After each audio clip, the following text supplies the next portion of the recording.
It's my own desire. It's my only remorse. Help me to decide. Help me make the most of freedom and knowledge. Nothing ever lasts forever. Everybody wants to live. There's a room where I can find you. For the hands while the walls got time. When they do, I'll be right behind you. So glad we almost made it. So sad they had to end it. Everybody wants to.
Here's some new escape music for ya.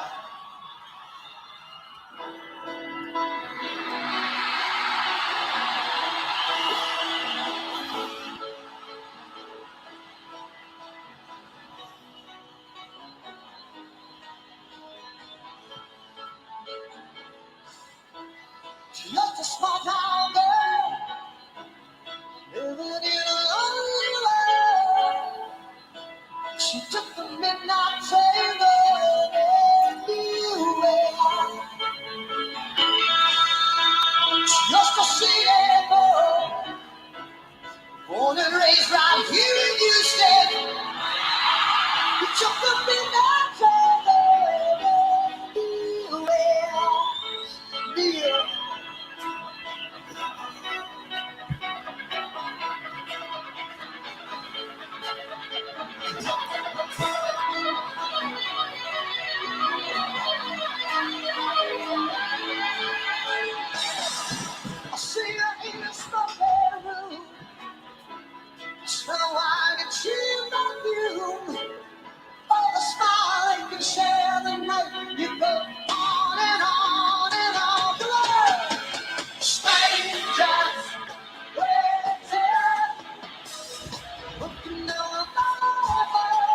shadows, subject in the night.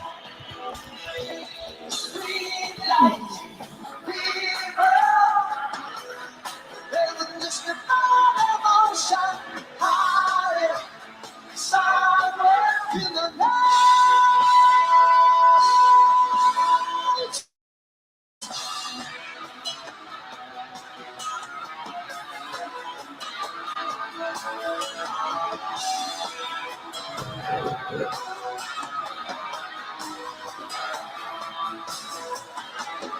Working hard to get my fill.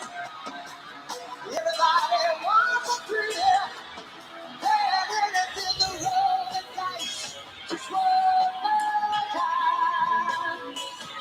Some will win, some will lose. Some are gonna sing the blues. Well, I think he knows it goes on and on and on. Come on, do it. Stay down. Looking up the shadows, searching in the night. Speak like people, I live an emotion, hiding somewhere in the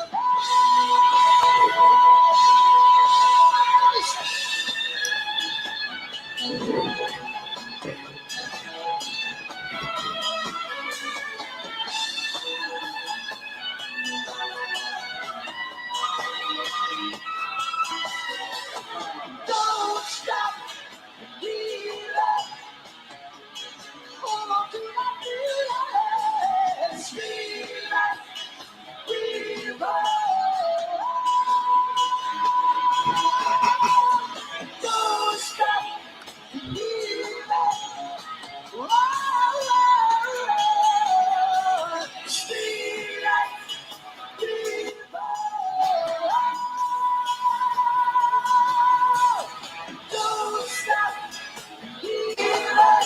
Hold on, you step to your feet.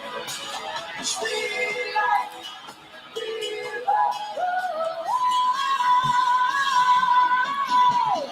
don't stop.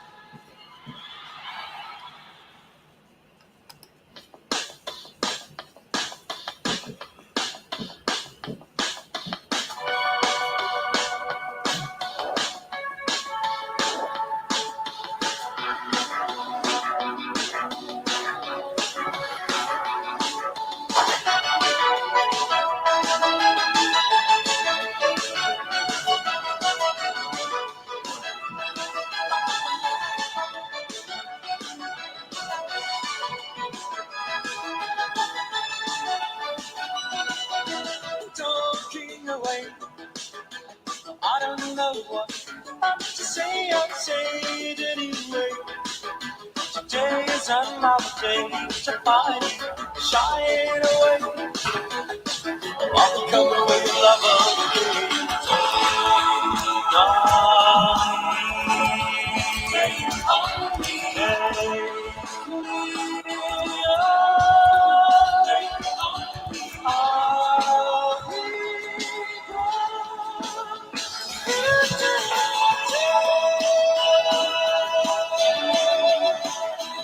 Suddenly, let's just say I'm upset it's about me stumbling away. Slowly learning that life is okay.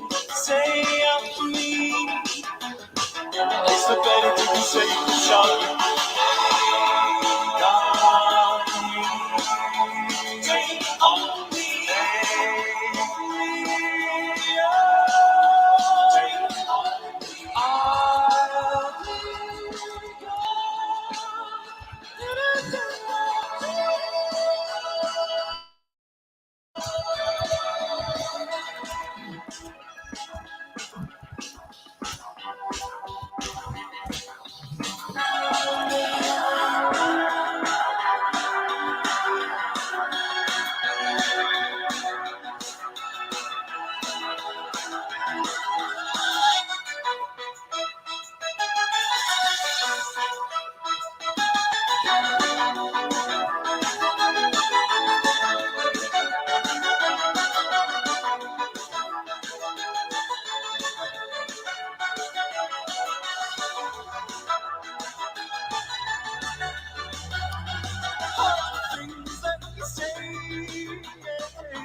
things I've got to remember.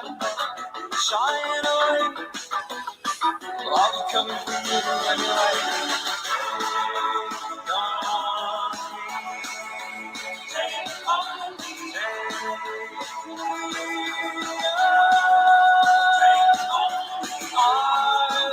be gone. Take on me.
They gonna fuck you up and come around here. Don't wanna see you face, you better disappear.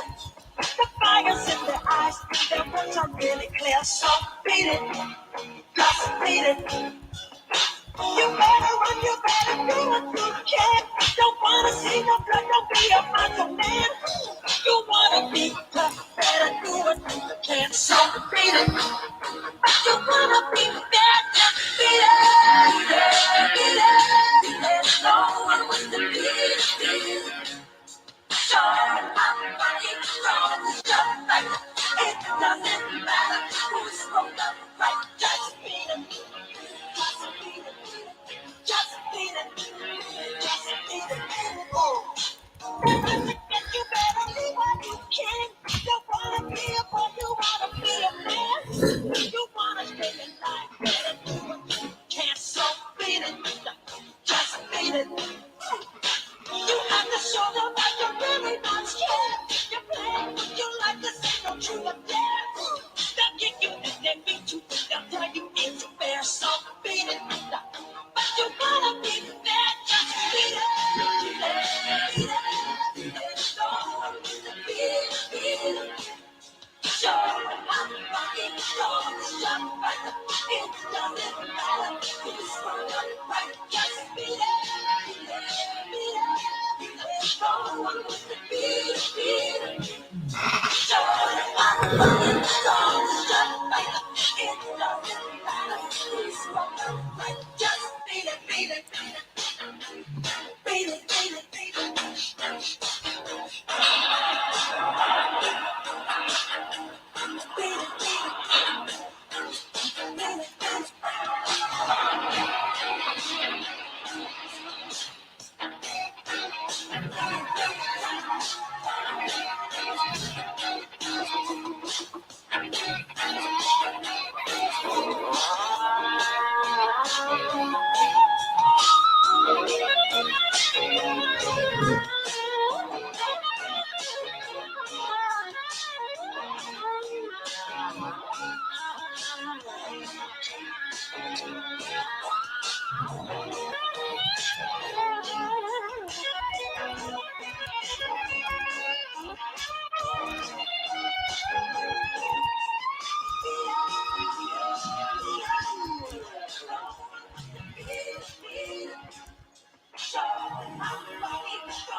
I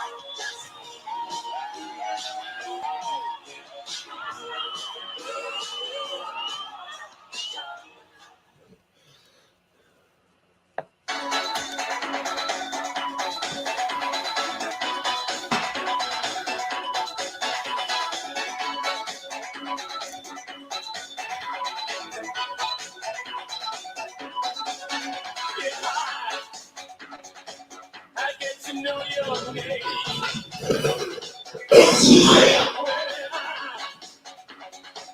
Just take your private number, baby. All I know is that me. You look like you got the fire. Open up your loving arms. I want someone. I set my sights on you. I know what else to do. I've got to have my way now, baby. All I know is that's me. You look like you're having fun. Open up your loving arms. Watch out here. You spin me right round, baby. Right round like a record, baby. Right round, round, round. You spin me right round, baby. Right round like a record, baby. Right round, round, round.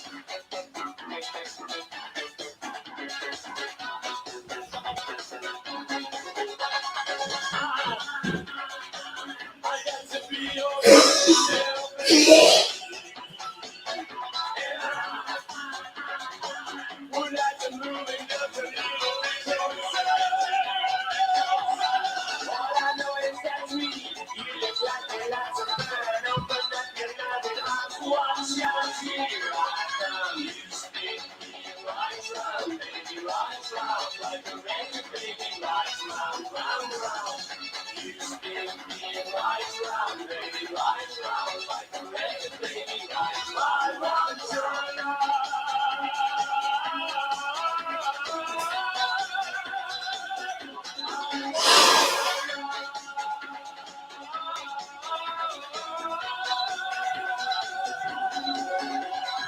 All I know is that's me. You look like you got to learn. Open up your loving arms. Watch out here.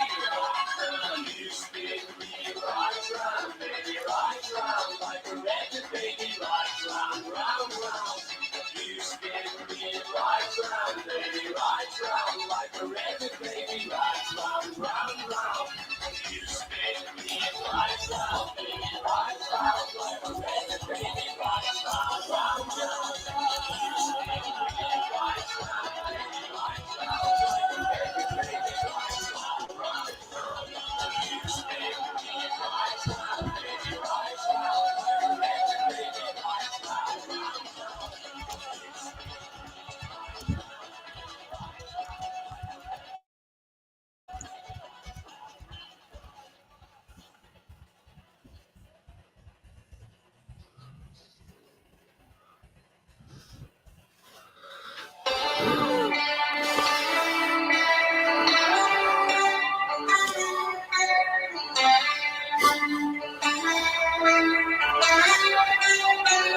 I guess this time you're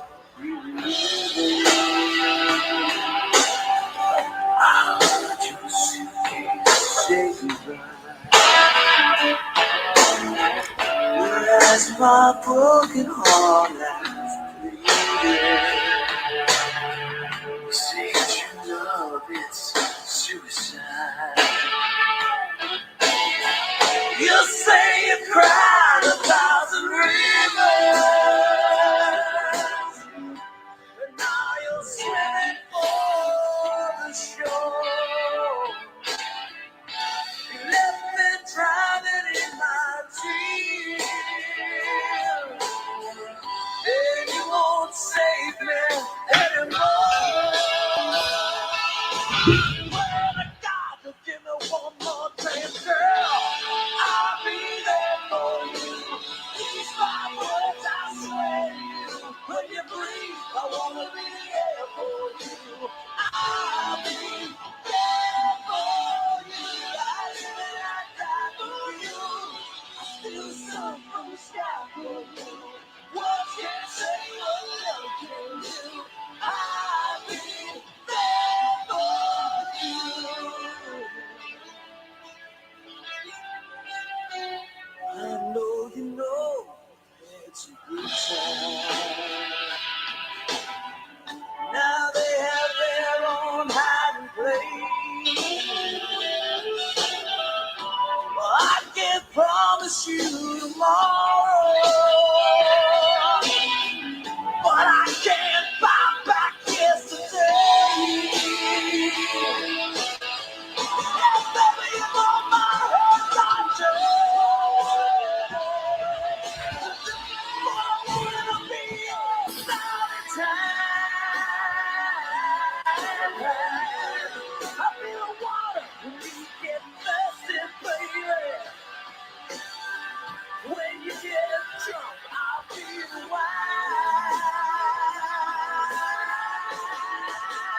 You can never know what it's like.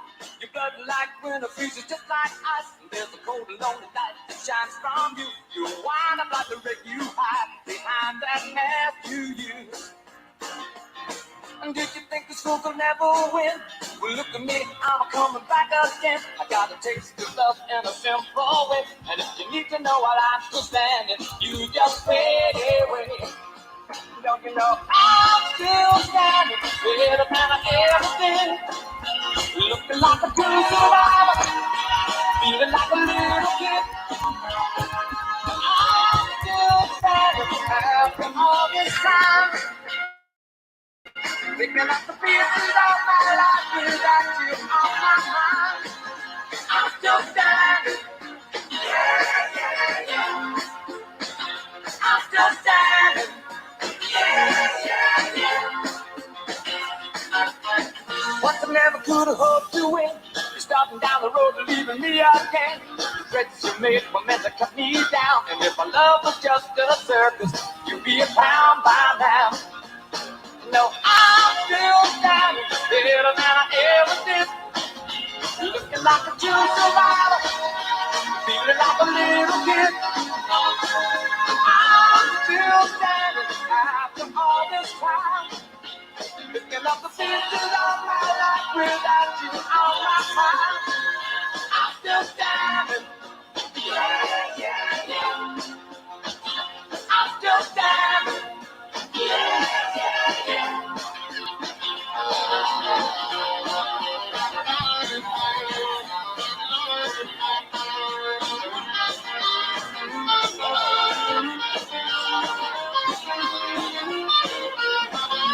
Know that I'm still standing better than I ever did. Looking like a true survivor, feeling like a little kid. I'm still standing after all this time. Picking up the pieces of my life without you on my mind. I'm still standing. Yeah, yeah, yeah. I'm still standing. Yeah, yeah, yeah. I'm still standing. Yeah, yeah, yeah. I'm still standing. Yeah, yeah, yeah. I'm still standing.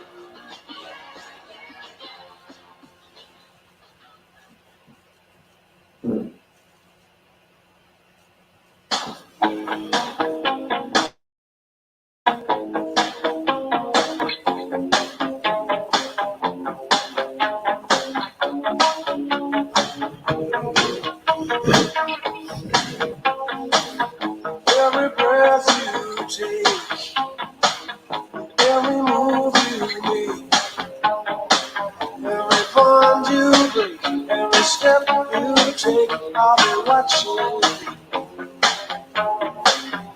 every single day. Every word you say, every game you play, every night you stay, I'll be watching you. Oh, can't you see you belong to me?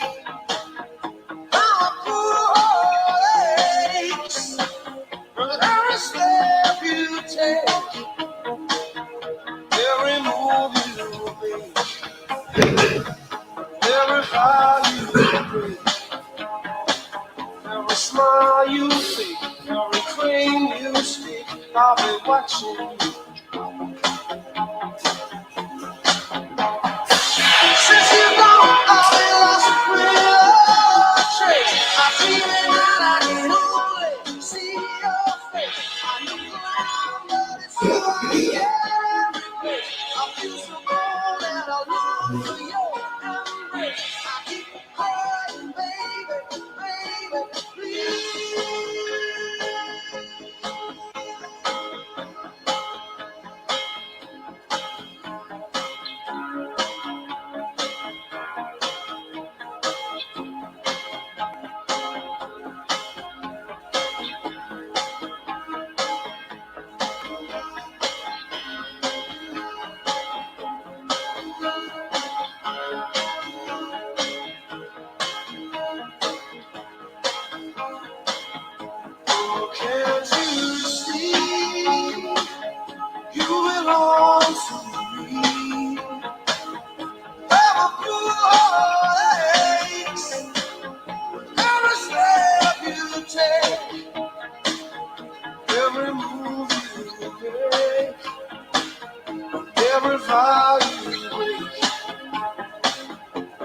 smile you fake, every claim you speak, I'll be watching you. Every move you make, every step you take, I'll be watching you.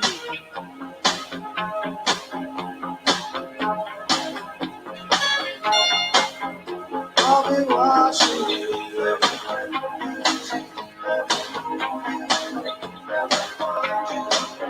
I'll be watching you.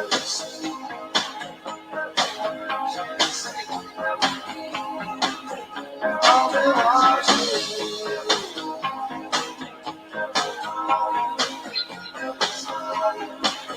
I'll be watching you.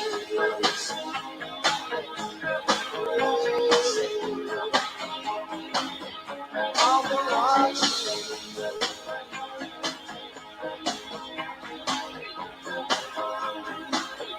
I'll be watching you.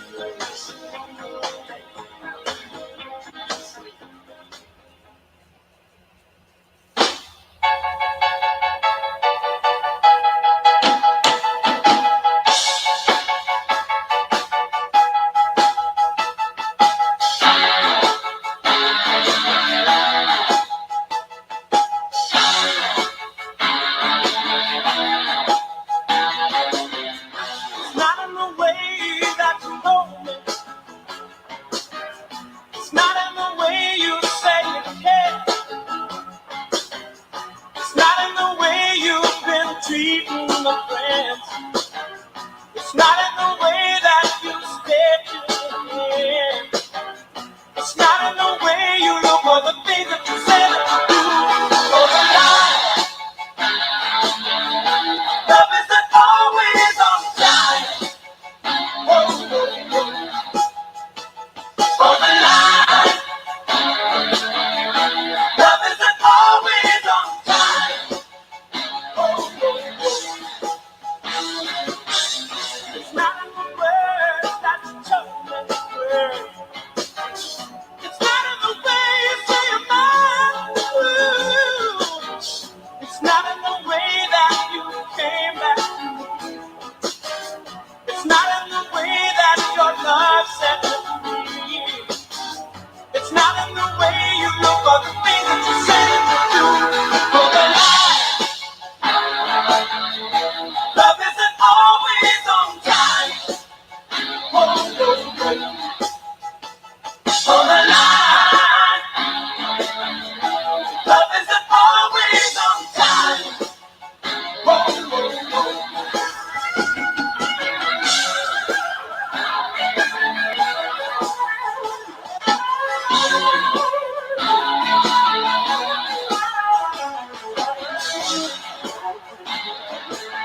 you to know that I'm gonna miss your love the minute you walk out that door.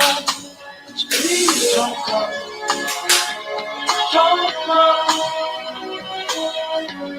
don't go away. Please don't go, don't go. I'm begging you to stay. You leave, at least in my lifetime, I've had one dream come true. I was blessed to be loved by someone as wonderful as you. Please don't go, don't go, don't go away. Please don't go, don't go. I'm begging you to stay. Hey, hey, hey.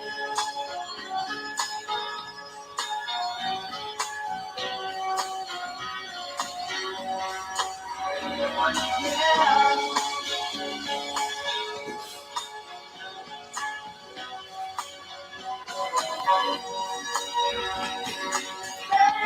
I love you so.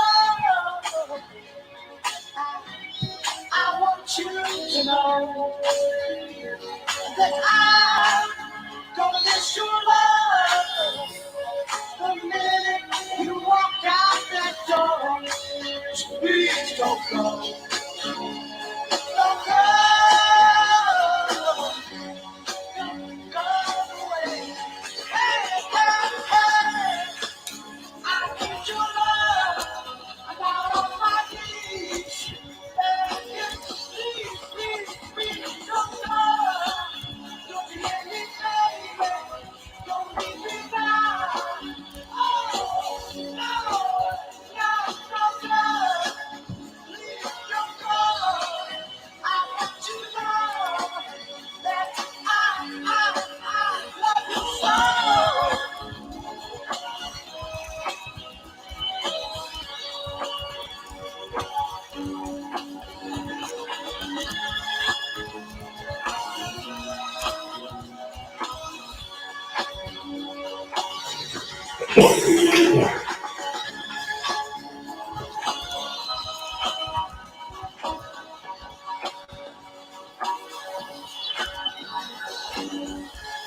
Don't leave me, baby.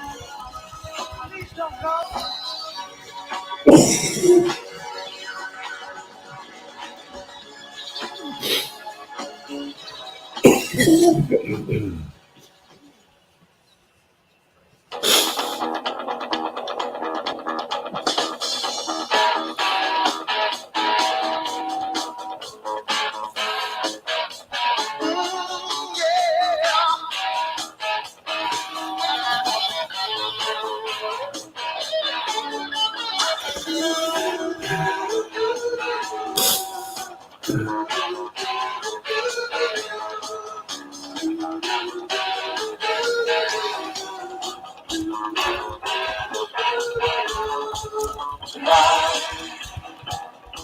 I wanna give it all to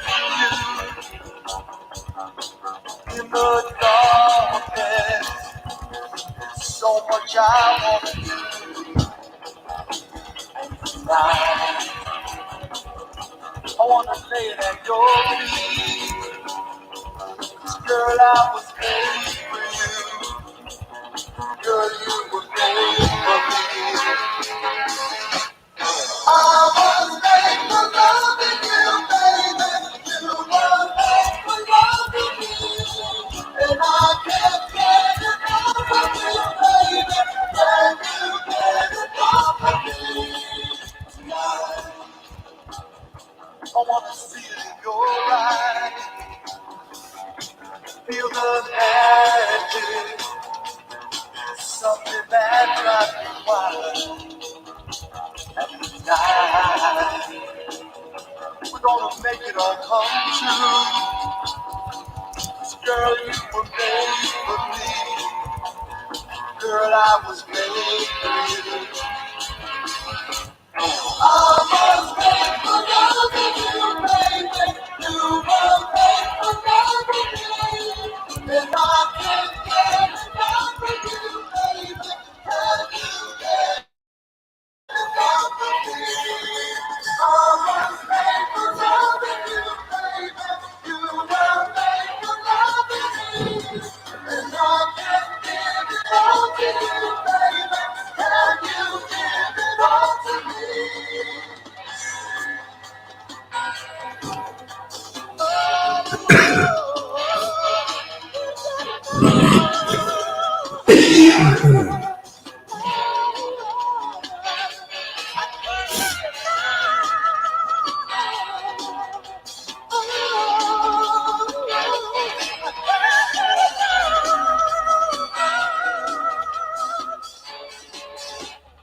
Buddy, you're a boy, make a big noise, playing in the street, gonna be a big man someday. You got mud on your face, you big disgrace, kicking your can all over the place, singing, we will rock you. We will rock you. Buddy, you're a young man, hard man, shouting in the street, gonna take on the world someday. You got blood on your face, you big disgrace, waving your banner all over the place. We will rock you. Sing it. We will rock you. Buddy, you're an old man, poor man, pleading with your eyes, gonna make you some beast someday. You got mud on your face, big disgrace, somebody better put your bag into your face. We will rock you. Sing it. We will rock you. Everybody, we will rock you. We will rock you. All right.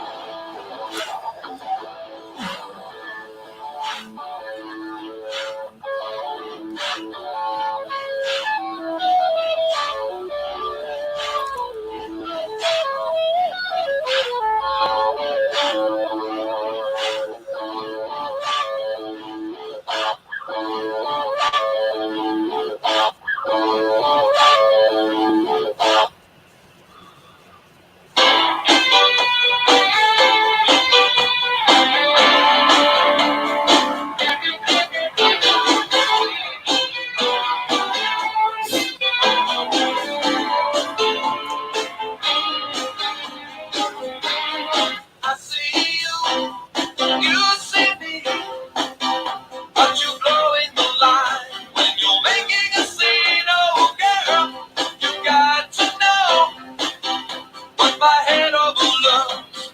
The senses will show to my heart when it's watching full eyes. You can't escape my private eyes. They're watching you. They see your every move. Private eyes. They're watching you.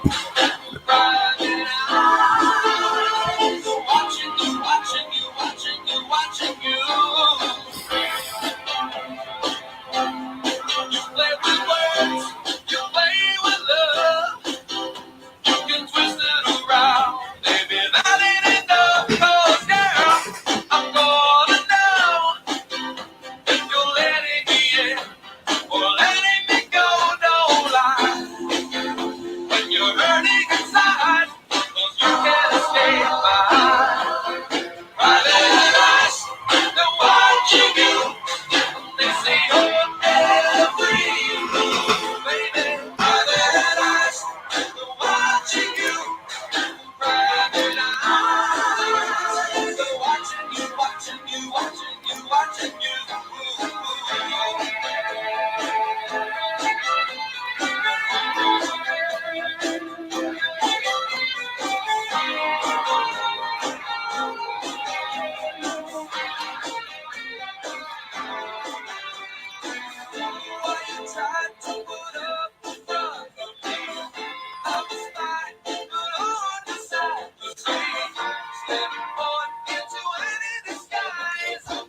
Someone told me long ago, there's a calm before the storm. I know it's been coming for some time.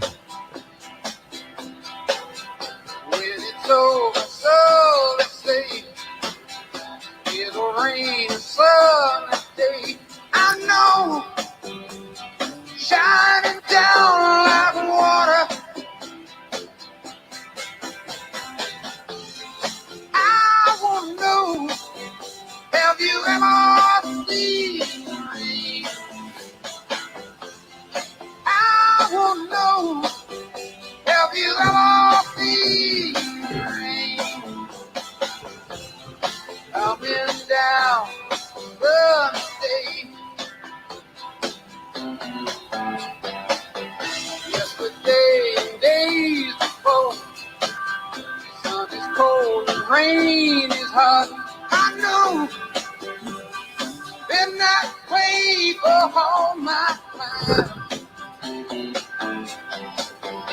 You're forever on the go, through the circle fast and slow. I know, it can't stop. I wonder, I wanna know, have you ever seen rain? I wanna know, have you ever seen rain? Coming down the day. Yeah. I wanna know, have you ever seen? I wanna know, have you ever seen? Coming down the day.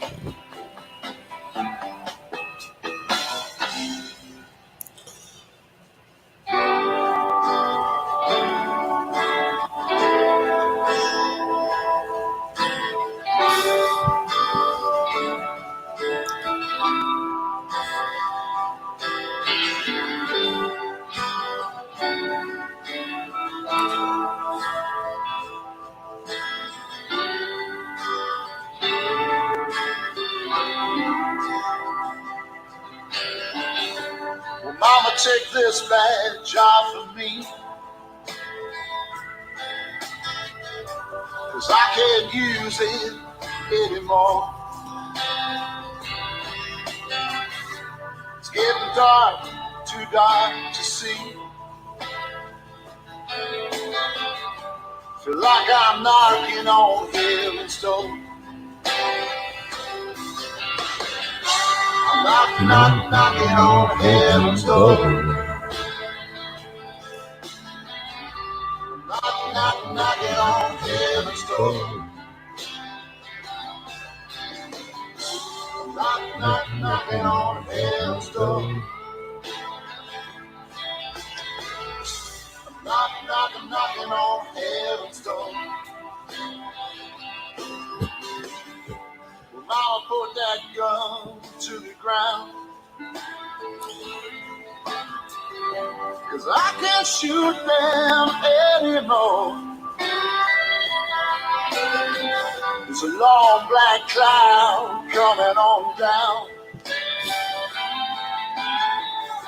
I feel like I'm knocking on heaven's door. Knocking on heaven's door. Knocking on heaven's door. Knocking on heaven's door. Knocking on heaven's door. Oh, I feel like I'm knocking. Knocking on heaven's door. Feel like I'm knocking. Knocking on heaven's door. Ooh, yeah. Knocking on heaven's door.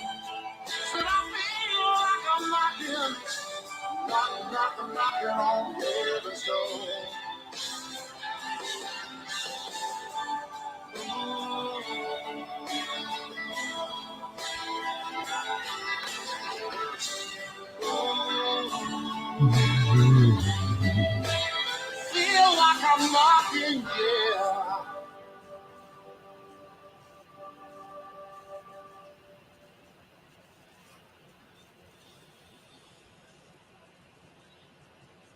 Now I had the time of my life. Do I never feel like this before? Yes, I swear it's a truth, and I hold it on.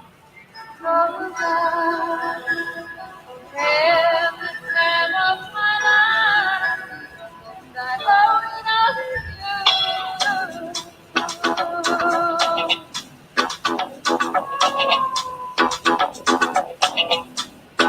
I've been waiting for so long. Now I finally found someone to stand by me. Saw the writing on the wall and felt the natural melody. Now we're passion in our eyes. There's no way we could disguise secretly. So we take each other's hand, cause we seem to understand the urgency. Just remember, you're the one thing I'm thinking of. So I tell you something. This could be love because I had the time of my life. I never felt this way before. I said it's so true that only I can you. Hey, baby. My body so I want you more than you ever know. So we'll just let it go. Don't be afraid to lose control. No. Yes, I know what's on your mind. When you say, stay with me tonight. Just remember, you're the one thing I can't get enough of. So I'll tell you something. This could be love because I lost my mind. Never felt this way before. I swear it's true. That only I can use your yeah, I lost my mind. Just to let you know.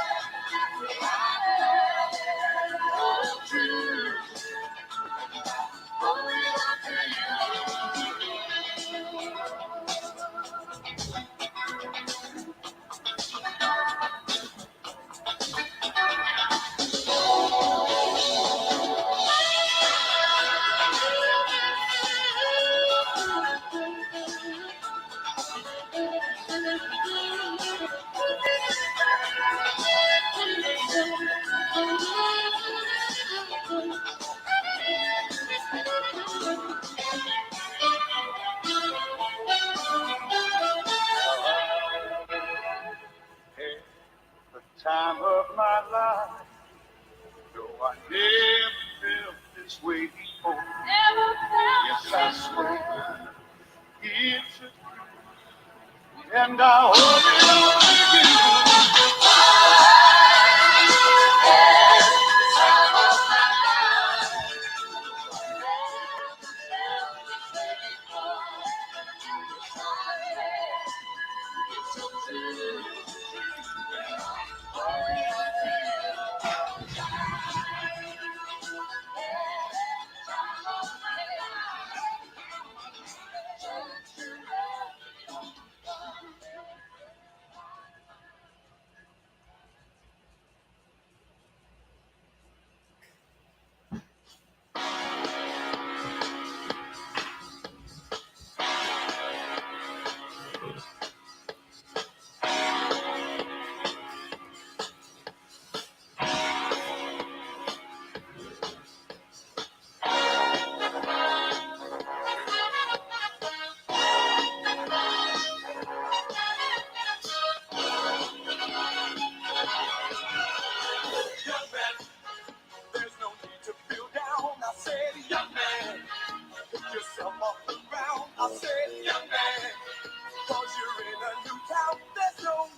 but you got to know this one thing. No man does it all by himself. I said, young man, put your pride on the shelf and just go there to the YMCA. I'm sure they can help you today. It's fun to stay at the YMCA. It's fun to stay at the YMCA. They have everything for your men to enjoy. You can hang out with all the boys. It's fun to stay at the YMCA. It's fun to stay at the YMCA. You can get yourself clean. You can have a good meal. You can do whatever you feel. Young man, I was once in your shoes. I said I was down and out with the blues. I felt young man.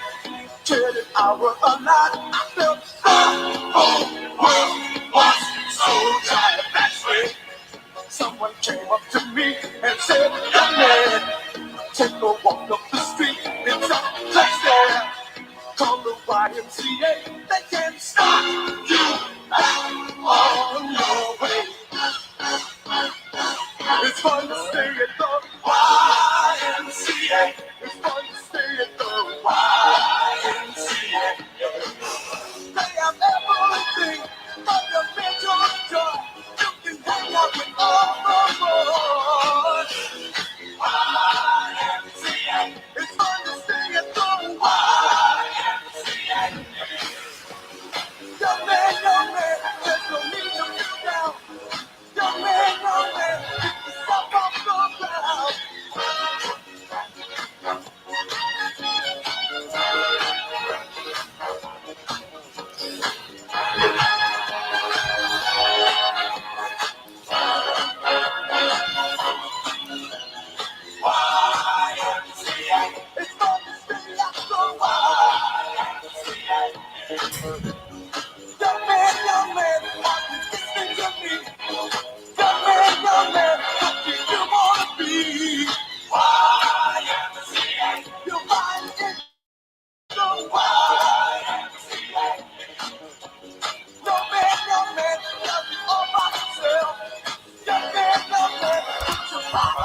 Jungle life, I'm far away from nowhere.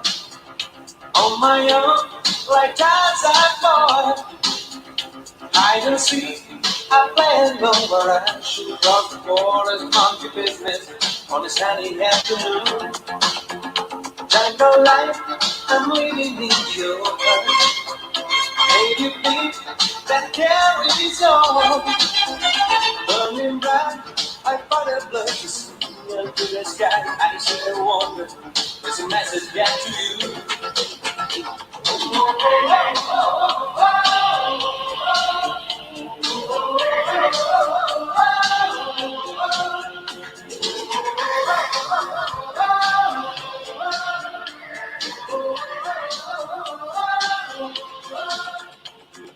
Night to night, giving me all the taste night. Give me all the night to night. Give me all the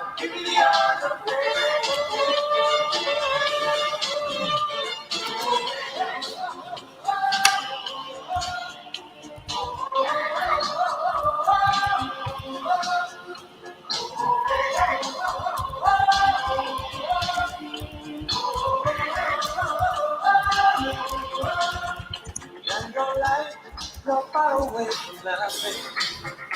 It's alright, you won't be so. Take a chance, leave everything behind you. Come and join me, walk the story. It's easy to survive. Jungle life, we're living in the open. All along, like Tarzan boy. Hide and seek, we play along around. Those boys, monkey business on a sunny afternoon. Night to night, give me the other, thanks night. Oh yeah. Night to night, give me the other, night to night. You are playing, yeah, night to night. Give me the other, thanks night. Oh yeah. Night to night, night to night. Give me the other.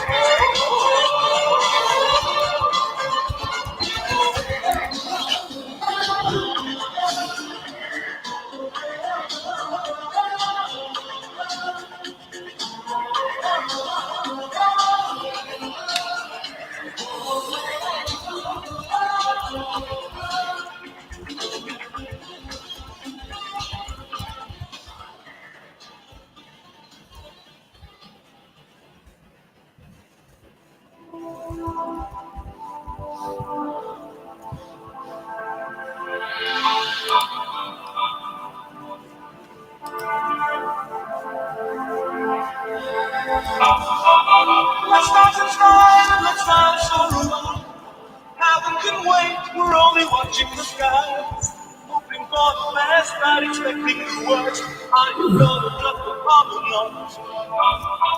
Let us die young, or let us live forever. We don't go from home, but we never say never. Sitting in a sandpit, life is a short trip. The music's for the sad man.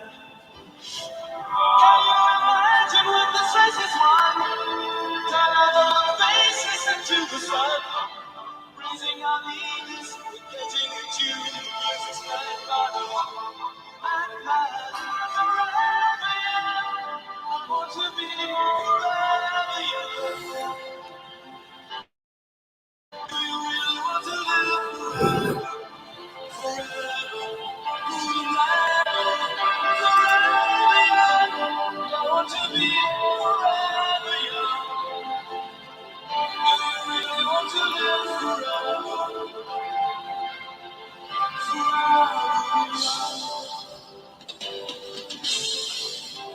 Some are like water, some are like a beat. Some are a melody and some are a beat. Sooner or later they all will be gone. Why don't they stay young? It's so hard to get on without a cause. I don't want to perish like a free rose. Feels like diamonds in the sun. And diamonds are forever. So many adventures built up today. So many songs we forgot to play. So many dreams swinging out of the blue. We'll let them come true. Forever young. I want to be forever young. Do you really want to live forever? Forever young. I want to be forever young. Do you really want to live forever? Forever, forever,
once in your lifetime, someone who turns your heart around.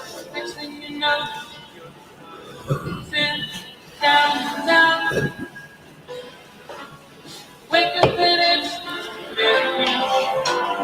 Even though you're left way across town, wondering to yourself, hey, what am I about? Will it get lost between the road and your city?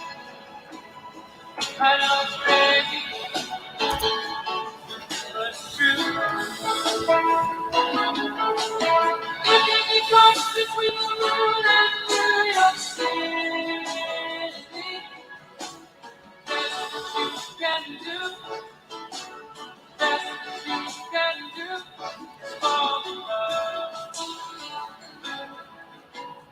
Arthur, he does things and all of his life, his master's prize, deep in his heart, he's just a boy. Living his life one day, one time, he's showing himself, pretty good time, traveling across the way. Hey, what is it be?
raindrops are falling on my head, and just like the guy's feet are too big for his bed, nothing seems to fit.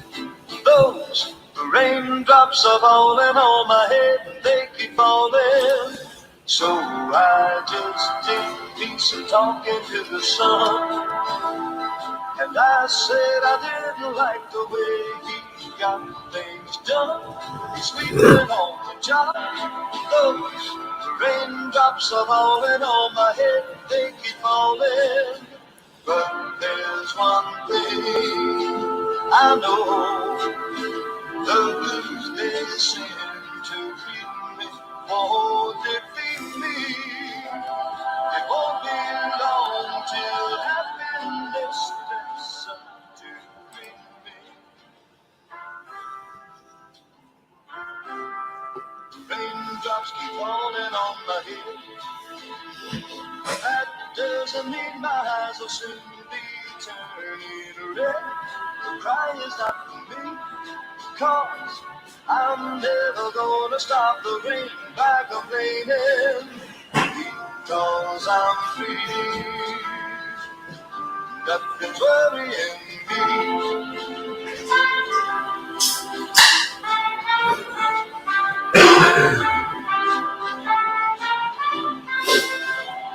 It won't be long till happiness steps up to greet me. The raindrops keep falling on my head, but that doesn't mean my eyes will soon be turning red. The cry is not for me, 'cause I'm never gonna stop the rain by complaining. Because I'm free, nothing's worrying me.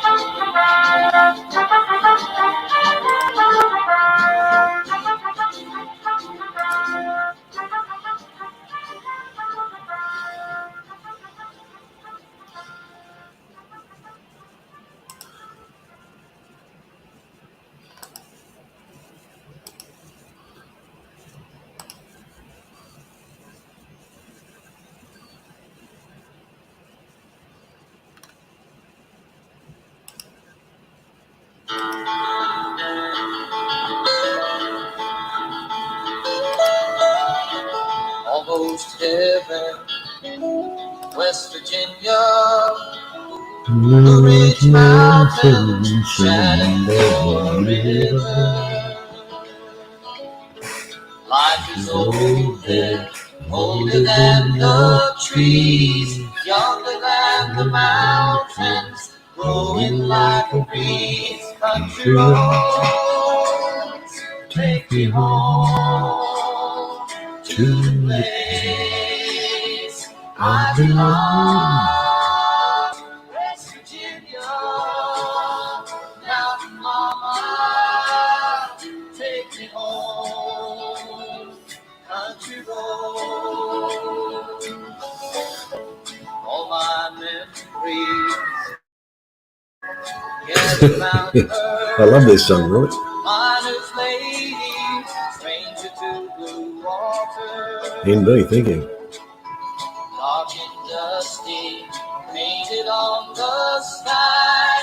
Misty taste of moonshine, teardrop in my eye. Country road, take me home to the place I belong.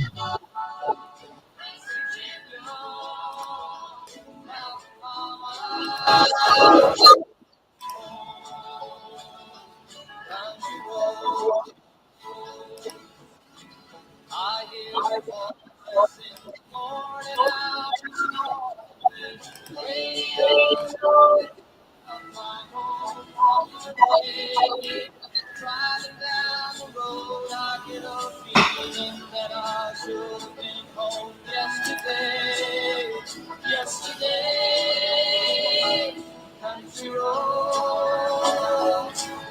Getting a bit of feedback, Steve. I muted your mic.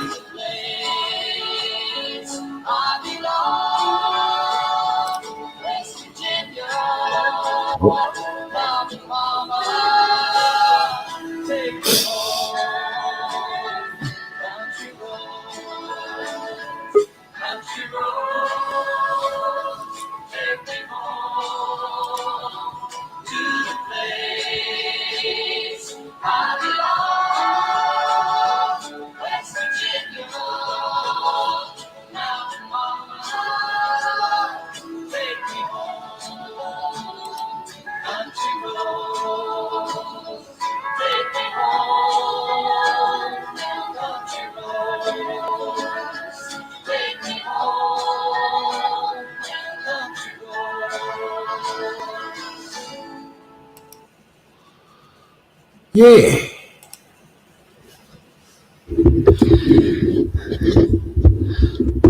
Well, that was an hour and a half of hopefully enjoyable music.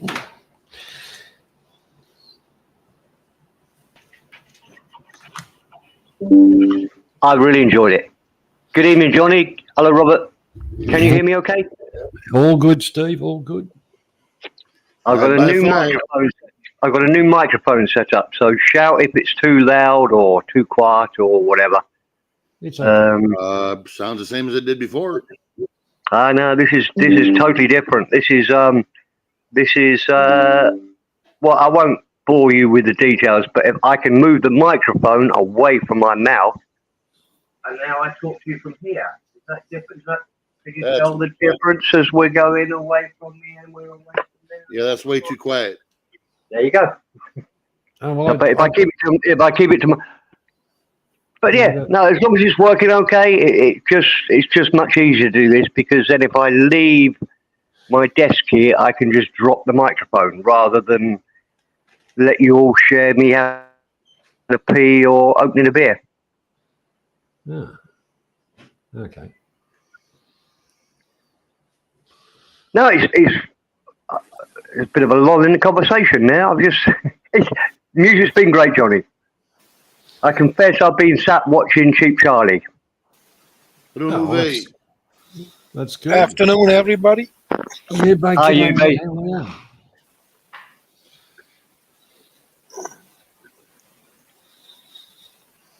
Do you follow Cheap Charlie, Robert? Pardon? Do you follow a guy called Cheap Charlie or no Billy Blue? Nope. Johnny can probably tell you his history better, but he was one of the original Thai vloggers, and he came to fore by sort of living as cheaply as he could in Thailand. He's a really honest guy that's sort of a bit socially inept, but that's what makes the video. That's what makes him so interesting.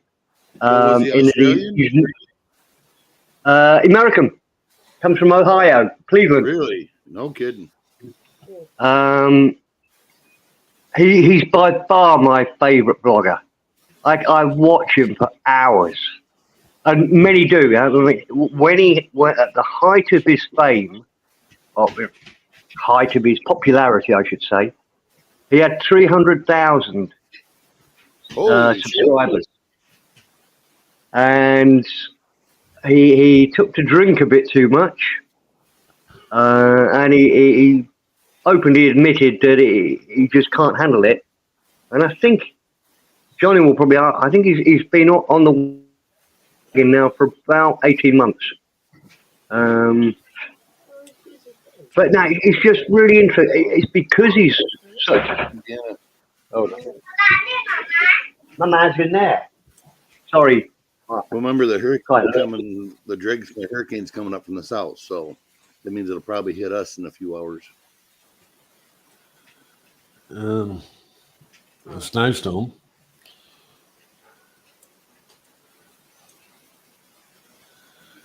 I think I'm gonna make a snowball, freeze it, and send it to you, Johnny. No need, mate. I just put me. I was about ready to go outside and have a have a gay moment, and I just put my coat on. Would have freaking melt anyway on 30 degrees. Johnny does it. That was it. That was one day only, mate. It was only one day. All right. And you know, we went from about 12 or 14 degrees to 30 degrees and then back to about 10, which is, you know, at least we can't say. Sounds like here. That's weird, man. Jeez. Oh, well, we can't say we didn't get at least one decent summer's day. It's not even summer yet, man. I mean, summer starts in December, does it? Well, no accumulation. Realistically, yeah. I believe the weather dictates when things are. The governments can't put a date on it. Yeah, I agree on that. My theory on the whole lot of it is probably better than some of the highly paid people that come out with all these theories about everything. And my theory was, they say on the calendar there's 365 and a quarter days in a year. I don't believe that. I believe they've added up too many quarters and they've put themselves months ahead.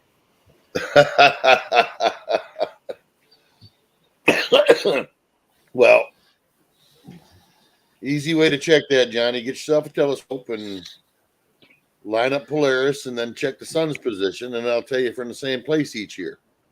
Well, the thing about it is, Rob, is every time I get the telescope out, it seems to focus on Uranus. Well, quit peeking, guy. It's just there just seems to be that many of them around. I don't know. Well, I know some people just can't help from it there, Johnny. It's all right. But like I say, my theory makes as much, it's got as much sense in it as anybody else's theory. Well, that would be more like a hypothesis, which can be falsified pretty easily. So, like theirs. So the whole part about it. But I'm not on the big bucks numbers to come up with a bullshit theory. Well, I didn't say theirs couldn't be falsified either. So. Doesn't make too much sense talking about the global warming then when you get in Australia in the summer, you get freaking 10 degrees, man. Fucking hell. Yeah, well, that's why I've been laughing at the global warming, because since they told me we've had about global warming, I haven't taken my bloody coat off. Yeah, I hear you.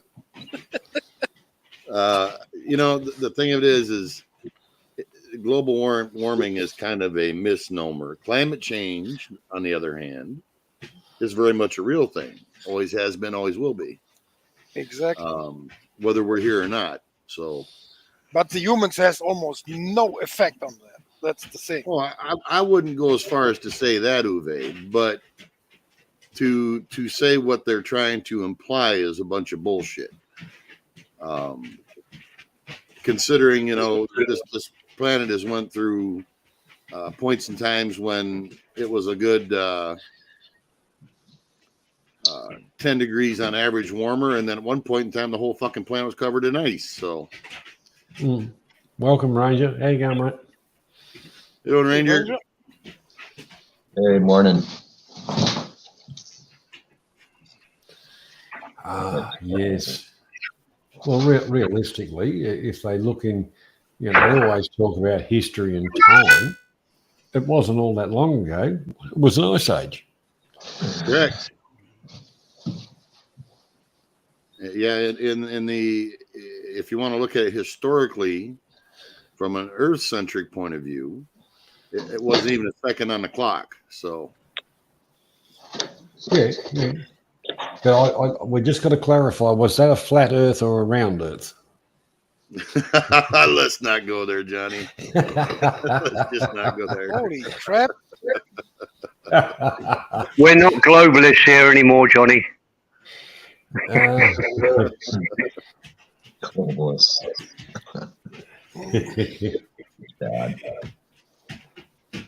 Yes. I just thought I'd have to throw that one in just to, Well, get some the scary clarification. part is there's people that legit believe that. So, Well, you open a book. What's the map? Unless you go over the next page, whole part about it.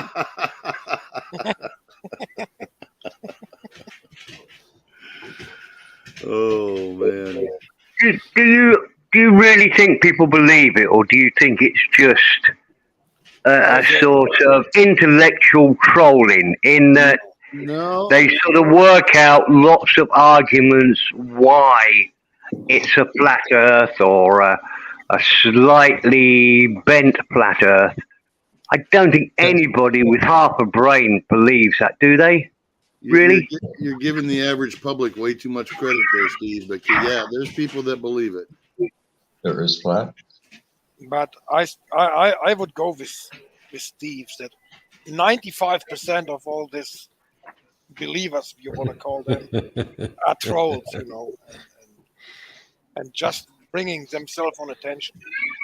Yeah, and it is quite a clever intellectual argument, because whatever you come up with, they sort of have an answer. The answers in favour of it being a globe are obviously far superior, but even the fact that they come up with arguments it is pretty cool. But I don't think most of them believe. I think I would go for. I think Robert's probably right. I would say 75-25. 75% trolling, 25% idiots. Well, that believe the trolls. Trolling is one thing. I'm speaking of the ones that actually are bought into that, and they're out there for sure. Now, I think those ones are serious ones. They're the biggest trolls. No, the ones that are arguing are the real trolls, and are the guys with all the arguments why it's a flat Earth. To put that much effort, time, and whatever into it, they're just having a laugh. And I would imagine they go on YouTube and earn a fortune on YouTube. So, more power to them. But I don't believe anybody with half a brain who's ever been on an aeroplane or been on a boat or been anywhere outside of the living room or even been on a big lake where you can almost see the curvature of the earth on just looking at the sea. But it's all nobody with half a brain would believe the world is flat. It's illusion. It looks you round. You would be surprised, Steve. No, it looks flat, but it's round. Whatever. Well, yeah, they did say nobody ever lost any money by underestimating the general public's intelligence. So, yeah, you're probably right. But I think the guys that really argue for it are just super trolling. They've got that much time and effort to... Sorry. Very possible, Johnny, or Steve, very possible. I just know I've met a few that it was very obvious that they really believed it. Wow. Of course, they also... and these people you met... By lizard people too, so... All right. Yeah. Okay. Or that dinosaur bones are nothing more than the devil's work that were put there to screw with people's heads. Right. Well, I mean, yeah, you could be right. There's I watch YouTube shorts where the interviewer asks simple questions like, who controlled America before the 1776 revolution? What country is or what? I can't think of the stupid questions they ask, but they ask really basic questions to college students. They have no idea. Yep. about really incredibly basic information. And these people are at university. Yep. You know what, Steve? What is way worse than that fact that we have, I would say, 50 to 60% uneducated and with no freaking clue about the world in our parliament, and they telling the public what is right and what is wrong and what you have to do and what not. I think that's way more screwed than somebody believing in a freaking flat earth. Yeah, you're right. All right, Karma, you have a good night. Take care. Good night, Karma. Night, Karma. Yeah, Sorry I got here late it- for the ladies' night. I will say, let me just see how the messages coming through. Yeah, ladies, it's more like a sausage fest. Well, yeah. And I think, Johnny, you've got to stop building me up for these.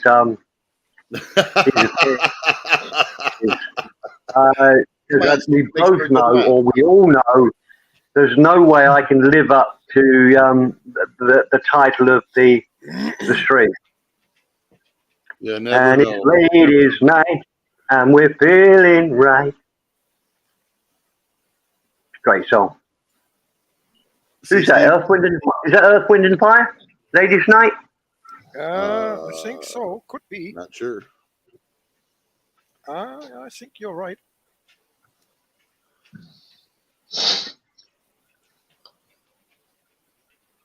See, what you need to do, Steve, is you come up here by yourself and you sing, and you start saying, "When the lights are low." You know what I'm saying? You got to lay it out there, Steve. Yeah, I've heard you. I'm just. It's still a bit too early. I've got my granddaughter trying to put a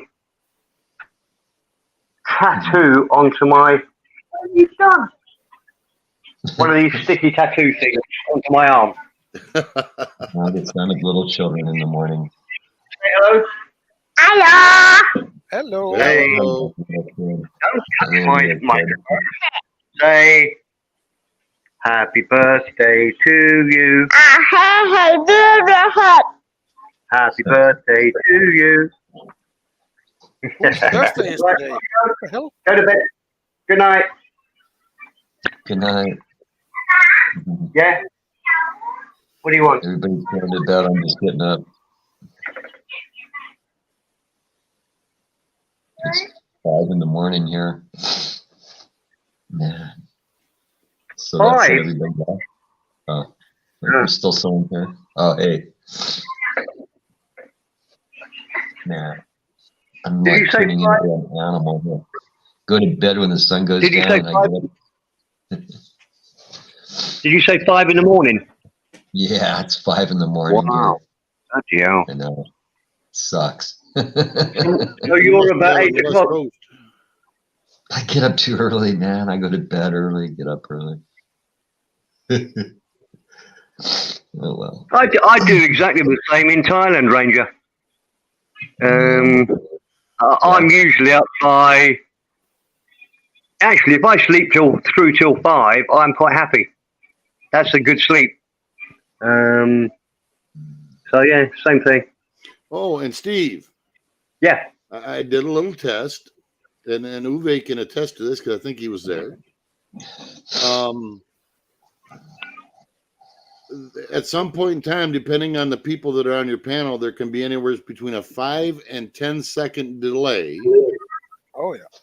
In who's hearing what. Yeah. Right.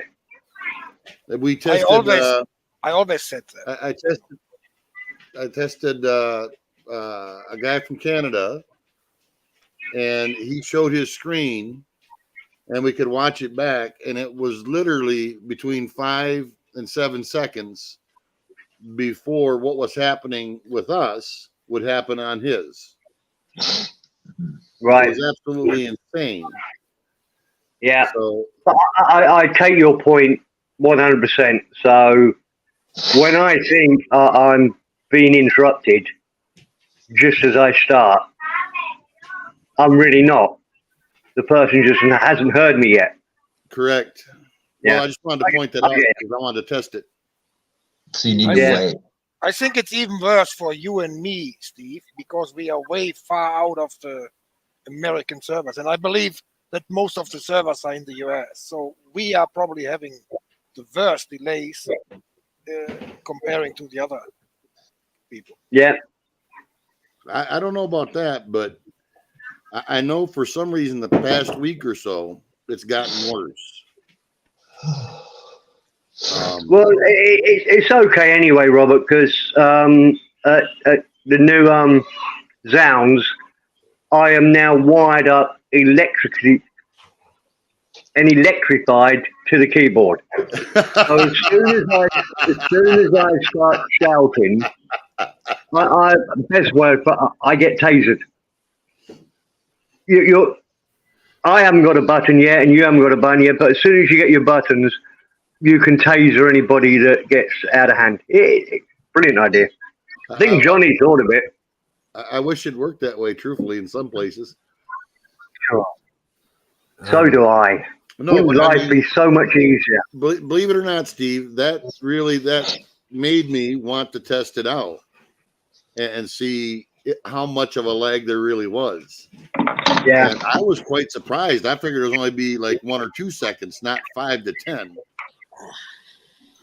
Well, yeah, because the way we talk now seems very direct, very urgent. You know, it seems just like you're standing 6 feet away from me. Yeah, but it really is. Hold on, I've got to mute myself because it's going crazy here. Back in 2 minutes. No, it was absolutely crazy the difference that there was. I mean, I knew there was lag, but holy shit, I didn't know it was that much lag. I expected 5 seconds at least anyway. It can get up to 20 seconds. And we've noticed if you had a stream running for any length of time, there's no reason for that whatsoever. If it's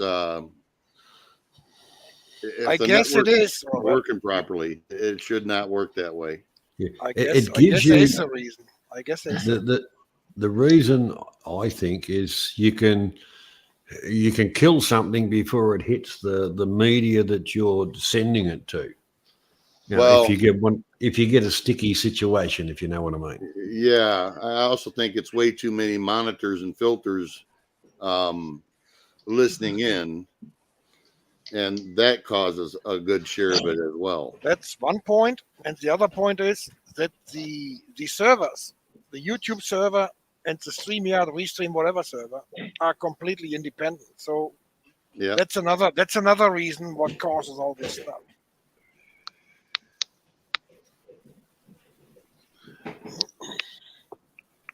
Yeah, well, like I said, I wanted to test it out to see how much it really was. Like I didn't expect as much as what there was. If somebody would have told me that, I'd have said no way. But yeah, it was proven to me that it absolutely is that much on average. You know, not an outlier. And I would think another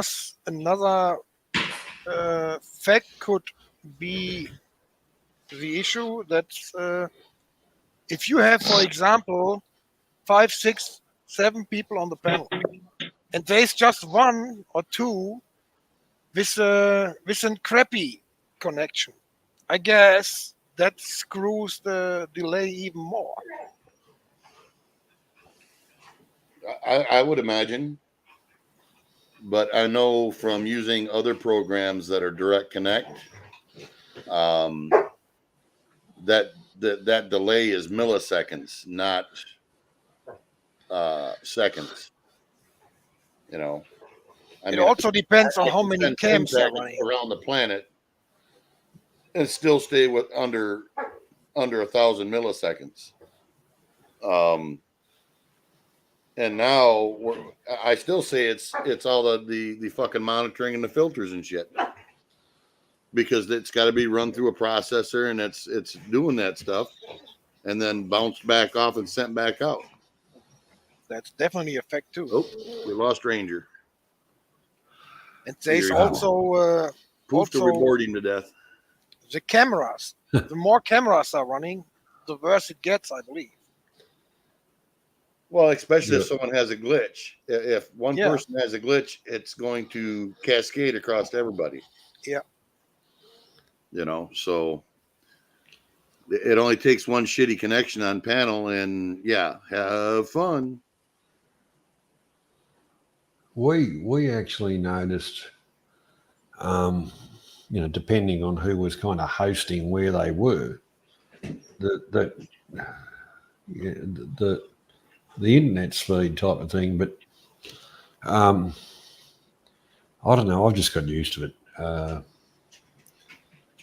because in some ways, like I say, with a sticky situation, it gives you time to go straight to YouTube and go bang. So those kind of things don't get anywhere, which is all right. Well, what clued me into it was the porn bombers. I literally watched somebody kill those before I even seen them come up in YouTube. Yeah. So that told me that their version of YouTube, what they were seeing, was at least a few sets ahead of mine. Yep. And I have said a lot too. Yeah. So that's what made me dig a little deeper and do some testing to see how much it was. Chasing rogue hens, huh? What the hell, BZ? Right. Oh, yeah. That's an old boxer's trick. Chasing hens to get the footwork happening and, all that kind of stuff. Usually a little food bucket gets them running right back in. Yeah. And if they're not laying, you walk out with the axe and say, who wants this? That helps. They're dumb, Johnny. They have no clue.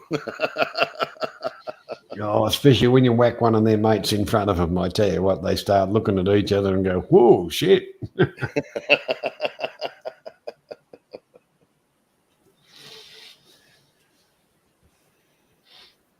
Yeah, it's in something I did want to point out, though. I have noticed in the past week or so that there has been some changes going on. What they're doing behind the scenes is anyone's guess, but I would bet it ain't good, all things considered. It seems like the streamers are kind of being pseudo-targeted because I'm noticing even lag at times on here when there shouldn't be. Even when we're on panel together, there shouldn't be that much lag. But even if you have these lags, and because you talk about it, and that shows you then that there's still missing discipline from some people who knows there is a lag and still don't wait until the other has spoken, And that's when I get annoyed. I mean, you can accidentally talk over each other, no worries. But if it's going on, I'm done. I don't need that shit, You don't understand a word, and you don't even know what's going on. And if that is going on for whatever half an hour, I'm freaking annoyed, and I'm out then,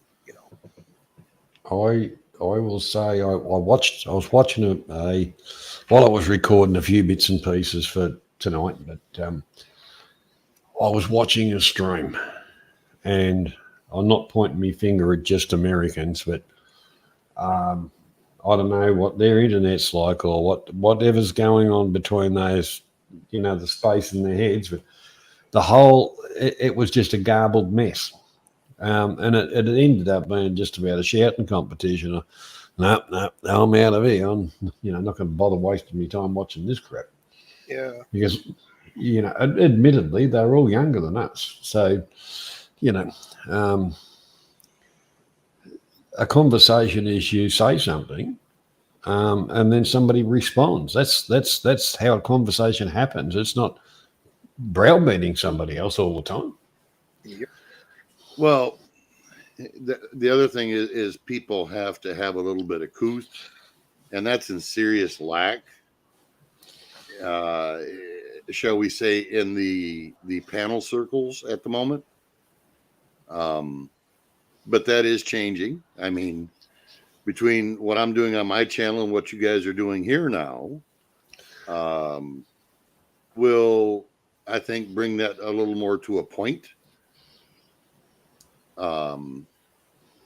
Because that's one thing I noticed is a lot of the feedback I get was the fact that they could come to my channel and they knew that there's going to be no bullshit.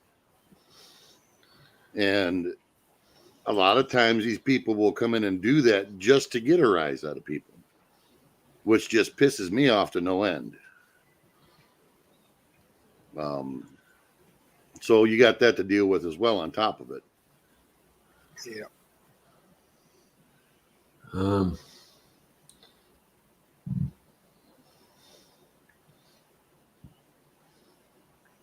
But let's face it, it doesn't take much not to be a dumbass.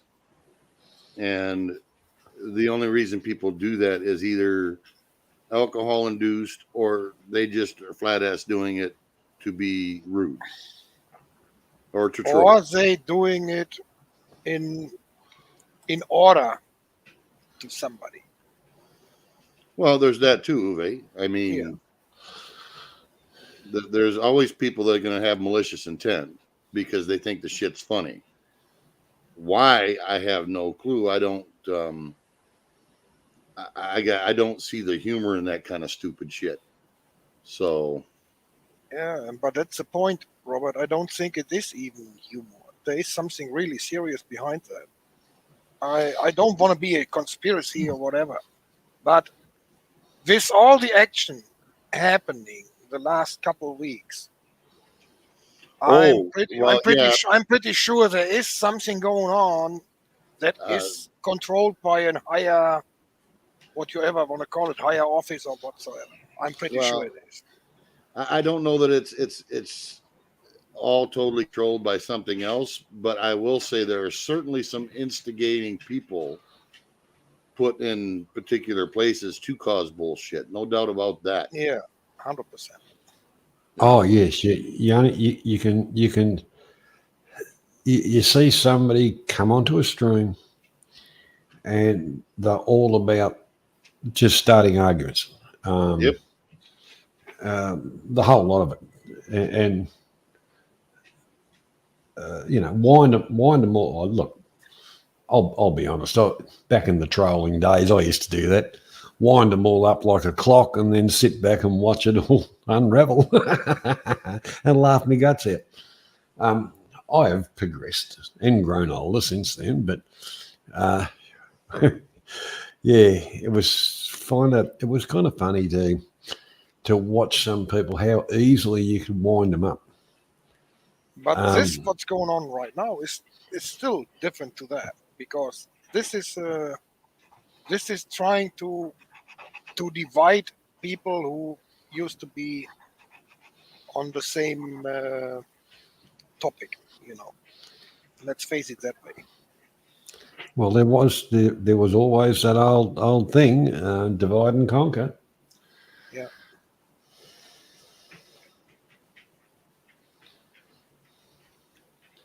I will not go any further, because I've never been involved in that shit and I never will be. But I have my opinions on that. Mostly I don't have seen it alive, I would say. I just got information or whatever after what happened. But it's obvious that there's something going on that is not randomly going on. It's one of those things where it's been around for quite a while. That some people they have a few drinks or whatever, they turn on their computer, take their brain and put it in their desk drawer, and then continue on regardless. because some of the stuff is just, I don't think there's words for it. And they call it entertainment. Okay, if they entertain themselves and the other ones that are into it, good luck to them. But I'm certainly not. Absolutely. That's correct. I still have some respect left for my fellow human being. So, you know, it's one of the things that that we all live in hope. Let's put it that way.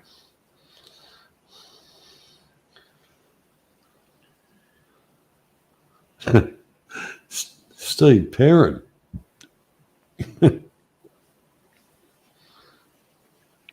Sorry about that, gentlemen. What the hell, Steve? Absolutely. I have to agree with that.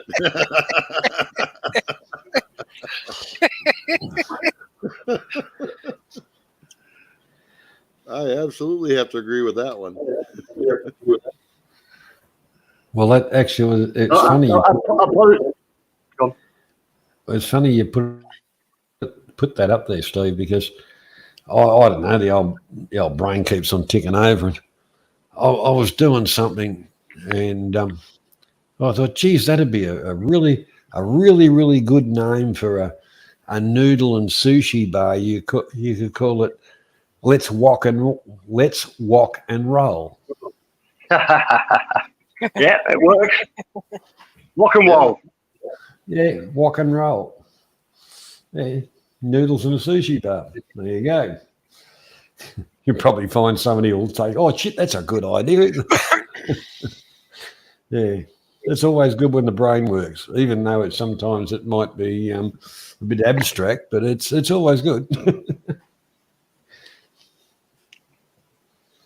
Well, Johnny, you came up with the name Zounds, and I've heard you say you went all through. You read every line of the dictionary, every entry into the dictionary. But I don't believe that for 1 second. You don't have the time for that. How on earth you came up with it? No idea, but brilliant name. I went through words and meanings and stuff like that. Which I was looking for Go to bed. something that described us. What was our mission statement? And I did. I went through from A to Z, but not everybody would, of course. But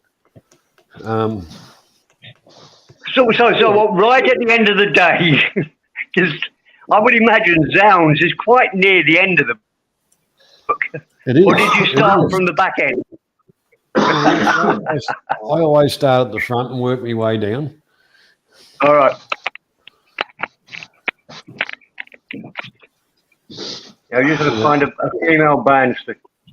Well, look, I think, Beasley, you've got a gang of really nice ladies in our chat here. I think you should claim the group name as the Road Hens, and once they're in your gang, it's all for one and one for all. Because I think you're quite protective of each other anyway. So having a group name, I think, with the Road Hens, we're here. A Road Hens. What do they call it when you? What's it called when they go to another channel? Does it a raid? It's a Road Hens raid. Sounds good to me.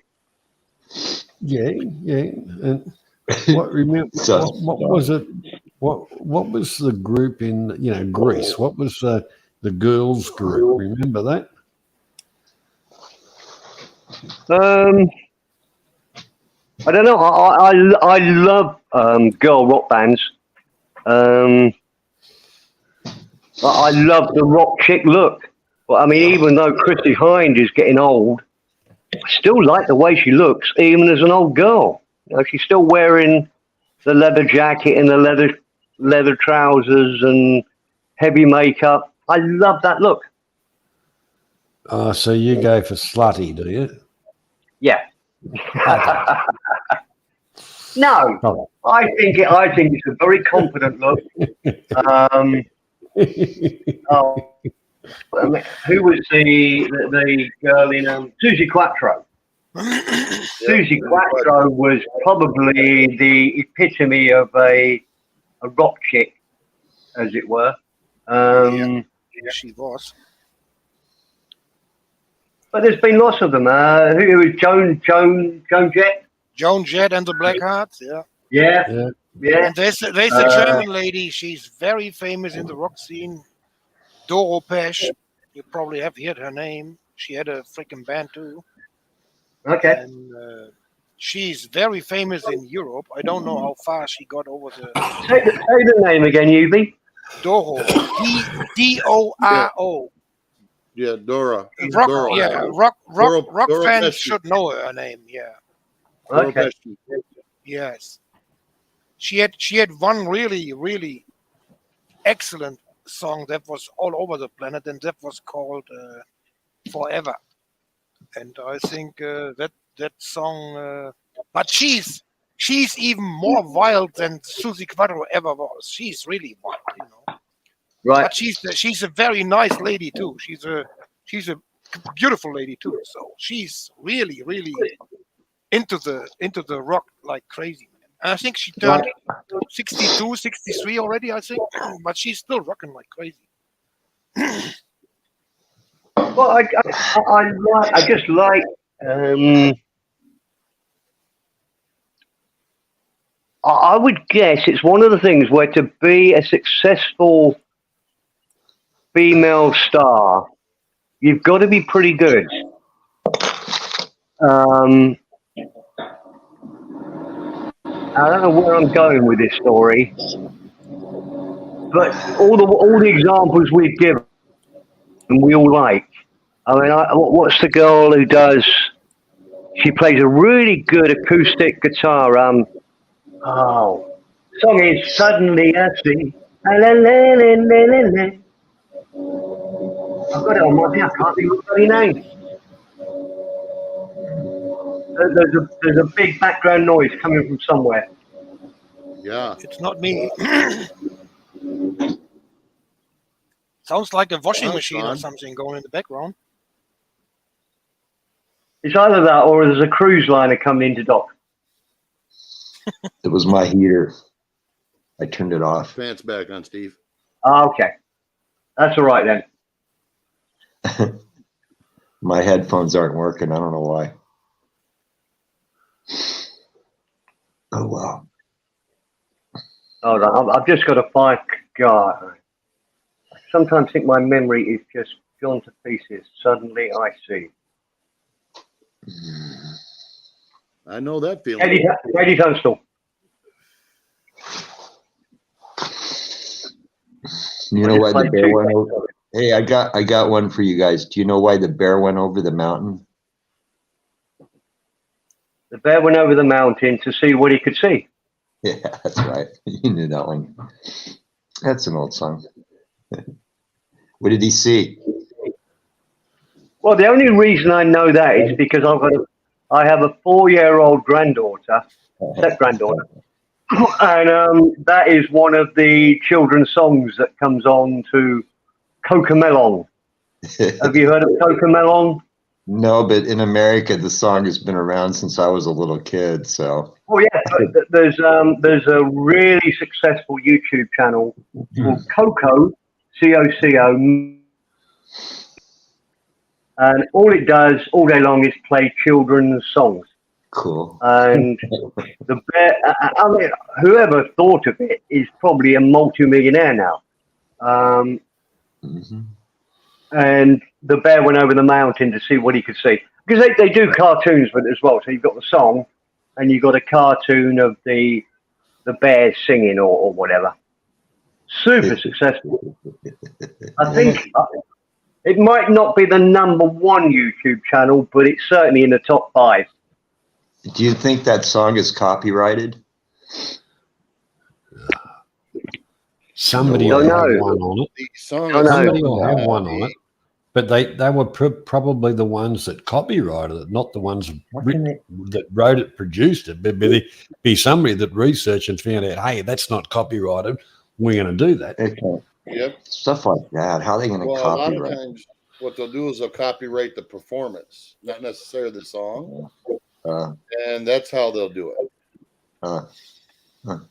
Okay. Because asking me that question, I was thinking, well, obviously the bear had enough of the relatives and he couldn't bear it anymore. The bear. He went over to the mountain. What did he see? Another mountain. And when he went over that mountain, what did he see? Another mountain. That's right. That is this simple thinking like kids don't. Yeah. There was we played a game a couple of weeks ago on another channel. It's a little bit. I don't know if I get it together completely, but it was just this simple thinking of kids, and there was a freaking giraffe, and they asking how you get the giraffe into the fridge, and everybody was thinking about whatsoever. The answer was you just open the fridge, take the giraffe in, and close the fridge. Then the next thing was there was an elephant, and how you get the elephant in there.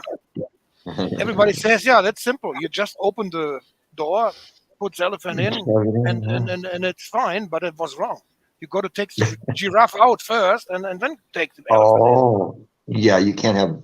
Yeah. And then the third question was, if the freaking ark, if the ark would go again, how many, what the animals would be on the ark?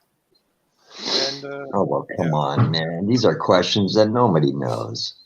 Yeah, but it would be simple too, because except for you know all who. animals would be all animals instead of the freaking elephant, because that elephant is still in the fridge. Nobody of us has this easy thinking like kids have. We don't have it. That's what I love about. That's what I love about science, man. It tries to blind religion. It tries to blind anybody who believes in anything but what it believes in. That's not true. Of course, religion does the same thing to other people. It tries to blind them. Science, and for me, and just the natural showing world. that we lost the simple thinking. We lost it. We can't. Okay. Can I give you my simple thinking? Can I give you my simple thinking? Uwe, on the same lines as your elephant and was it a giraffe? Elephant and giraffe joke? Yeah. So a guy goes to a zoo for the first time, and he comes across giraffes, and he stands there for 5 minutes pondering these giraffes, and there's a zookeeper there, and the guy turns to the zookeeper. He says, "First time I've seen one of these things." He's a bit simple. He said, "First time I've seen one of these giraffes." He said, "Why have they got such long legs?" He says, and the zookeeper's just sort of humouring him. He says, "Well, that's so that they can keep their bodies out of the long grass in Africa." Okay. So why have they got such long necks? He says that's so they can see over high walls. And the guy looks around. He says, "Well, where are all the high walls? No point in building them."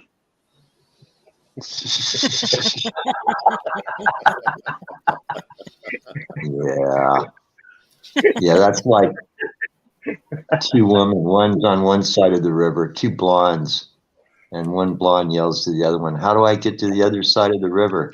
And the other blonde yells back, "You are." Yeah. Yeah, It's fucking brilliant, man. I like that. I've not heard that before. I love it. It's fucking funny as shit, man. Yeah, brilliant. Well, It's that it's so joke, stupid and funny. that It's joke not really- reminds of, that Blondes don't reminds like me of, reminds me of something in real life. We have some rather large rivers, and there'll be some people fishing from the bank, and the people fishing from the bank, they'll be throwing the bait as far as they possibly can, and then you'll get a boat come along, and they'll stop in the middle of the river and they'll throw it towards the bank. And I thought, well, well, why the hell do you want a boat? Why do you have a boat then if you? I don't know. It doesn't make It's funny. It's because if you have a boat, man, you're like out there. You're really a fisherman then, even though you come close to the shore, just like you would normally. That's kind of stupid, I know. It's funny to watch. It's funny to watch. You're throwing your line out, and the people on a boat, they'll pull up somewhere and go, "Oh yeah," and they throw a line in where, towards the bank, and you think, "Well, hang on, what do you got a boat for, mate? Because I've already casted my line out there." That's Bogart. Not only is he can fish offshore, but he can take your fishing area too. He can move in on your area. Well, yeah, some of those fish drive you into the shore. Maybe his idea is to drive you into the shore. I don't know. Drive people up on shore. I don't know. Some of those fish are they're schooling fish. So if somebody hooks on, you go and stand at the end of the line, and you normally get a few fish. That's been so long since I've fished in the ocean, since I was a kid. That stuff come along. I'd love to do it again. I've fished for trout. I don't know what that means. That doesn't tell me anything. I wasn't in my name, Perrin. Well, you shook your head, but that doesn't tell me anything. Outlaw. Well, I didn't hear any rattles, Rob. So John's right. Yeah, I'm going to a funeral today. That's no good. Yeah, celebration of life. This guy was pretty. He was a character. He was a regular cowboy. He's been in movies and stuff. Or he knows. Well, his animals were in movies. He had horses, and they used him in movies like Riders. What was it called? Young Riders. Yeah, his horses were used in that. So he's real famous around where I live here. He's famous packer, horse packer, whatever they called him then. Now I don't know. His name's Winchester too. What a cool name, Dennis Winchester. I'm just going to Google it and see if he comes up as Dennis Winchester. It is a great name. Would you understand, Raider, that Winchester was the capital of England at one time? Oh, really? That's an old name, Winchester. Yeah. Winchester is a really expensive, beautiful town in southern England. Really? But it used to be the capital of England before London. I wonder if they were related to the guy who developed the Winchester rifle. That was quite a development. Yeah. The guy who. I'm going to put Dennis Winchester Cowboy. There must be tens of thousands, hundreds of thousands of Winchesters. I guess. I don't know. No, I found him. Oh, you did? Dennis Winchester, a picture born in 44, died 2022. Yeah, you found him. Wow.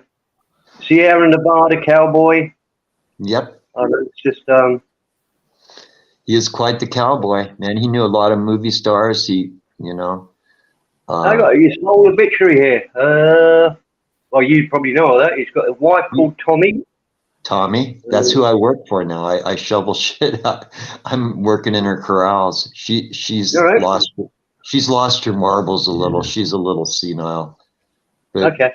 So I'm working with her. She still has 4 horses. No, let's see. 2 mules and 3 horses at her place. So is that where you are, Ray? Do you see here in Nevada? Yeah, we're right on the border. Mm-hmm. Oh, wow. We're only about 100 miles from the Nevada border. We're only 100 miles from Death Valley. Mm-hmm. Okay. 100 You're miles. very close to Tahoe then too, don't you? Lake Tahoe. To where? Well, if you haven't Lake seen, Tahoe. Victorville. No, Lake Tahoe. Oh, Lake Tahoe. Yeah, Lake Tahoe is about 200 miles from us. Yosemite's about 100 miles. anyway, And the Raider, if you haven't seen it, there's a lovely obituary for him on YouTube.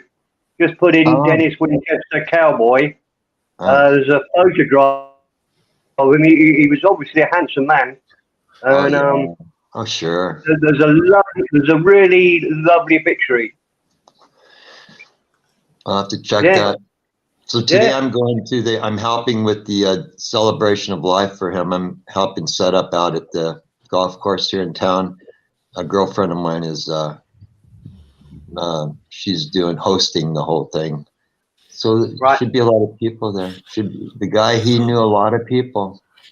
He's been around for 40, 50 years doing his horse packing, How old pack he was? station. Yeah, he had a pack station, yeah. What a cool guy. Real cowboy, Well, he was born in 44, so what does that make him? I'm not too old. 56, 76, 78.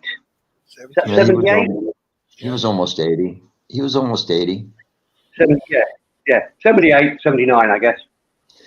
The guy lived the way he wanted, man. He didn't sit in a rest home for the last years of his life. He was active right up until, If it's not too personal question, what killed him in the end? Well, just old age.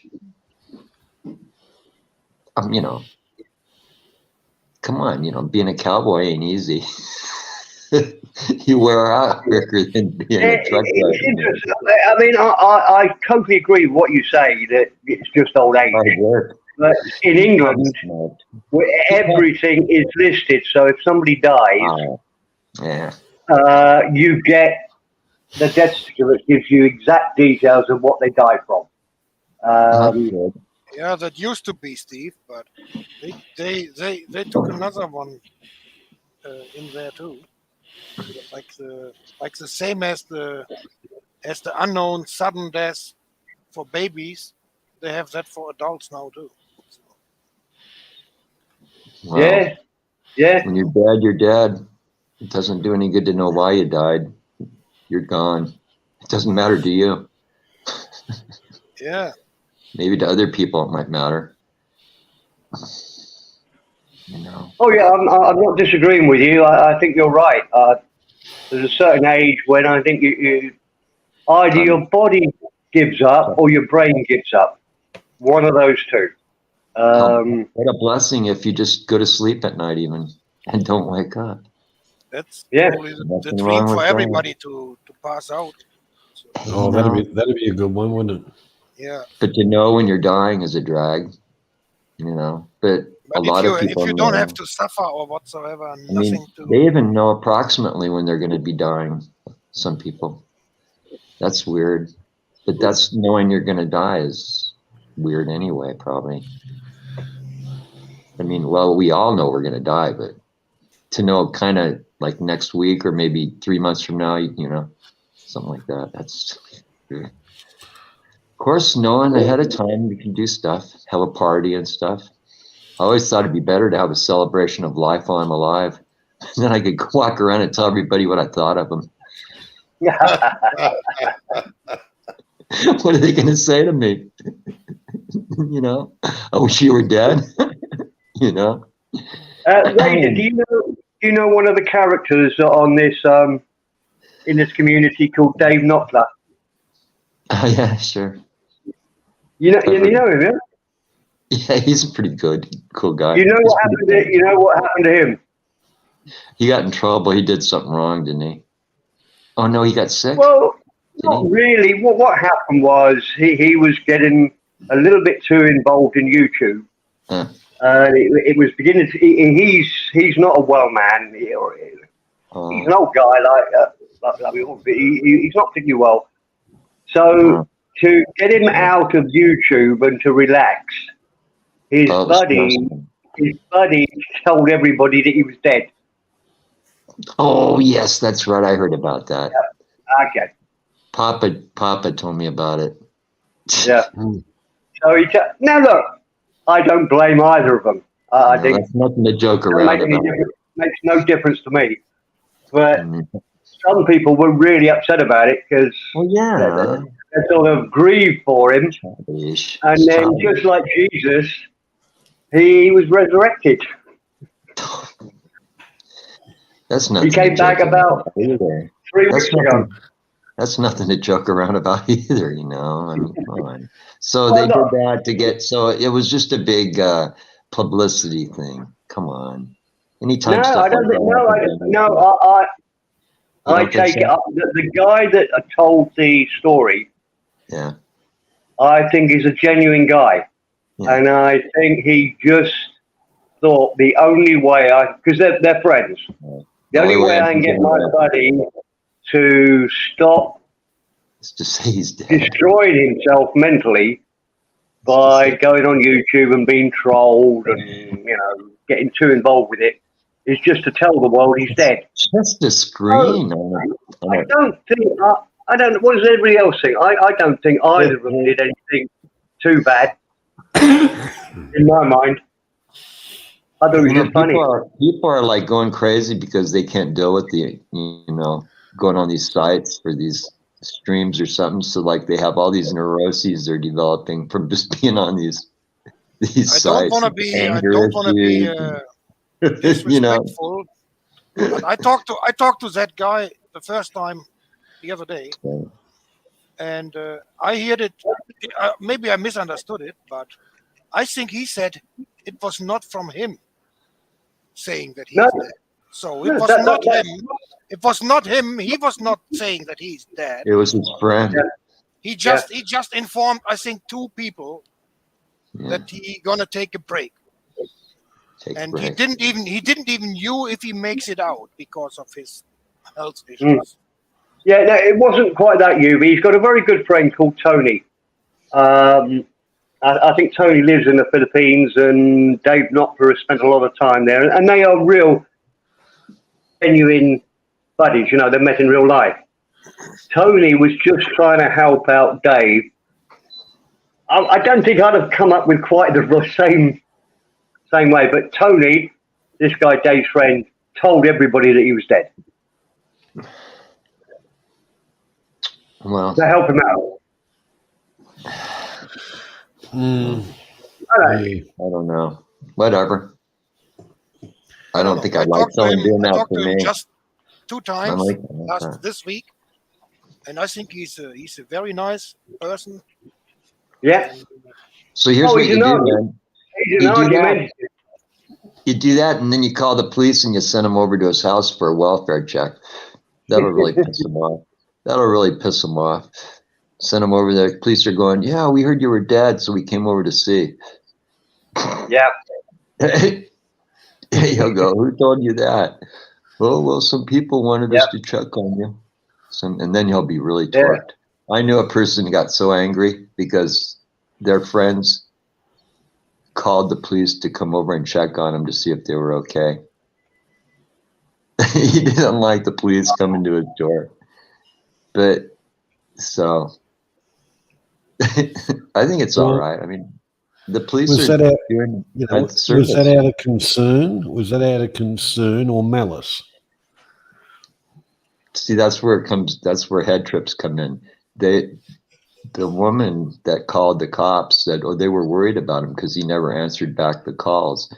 But the guy told me that they only lived about a mile from him. They could have driven over and checked, or even walked. See what I mean? So, whatever.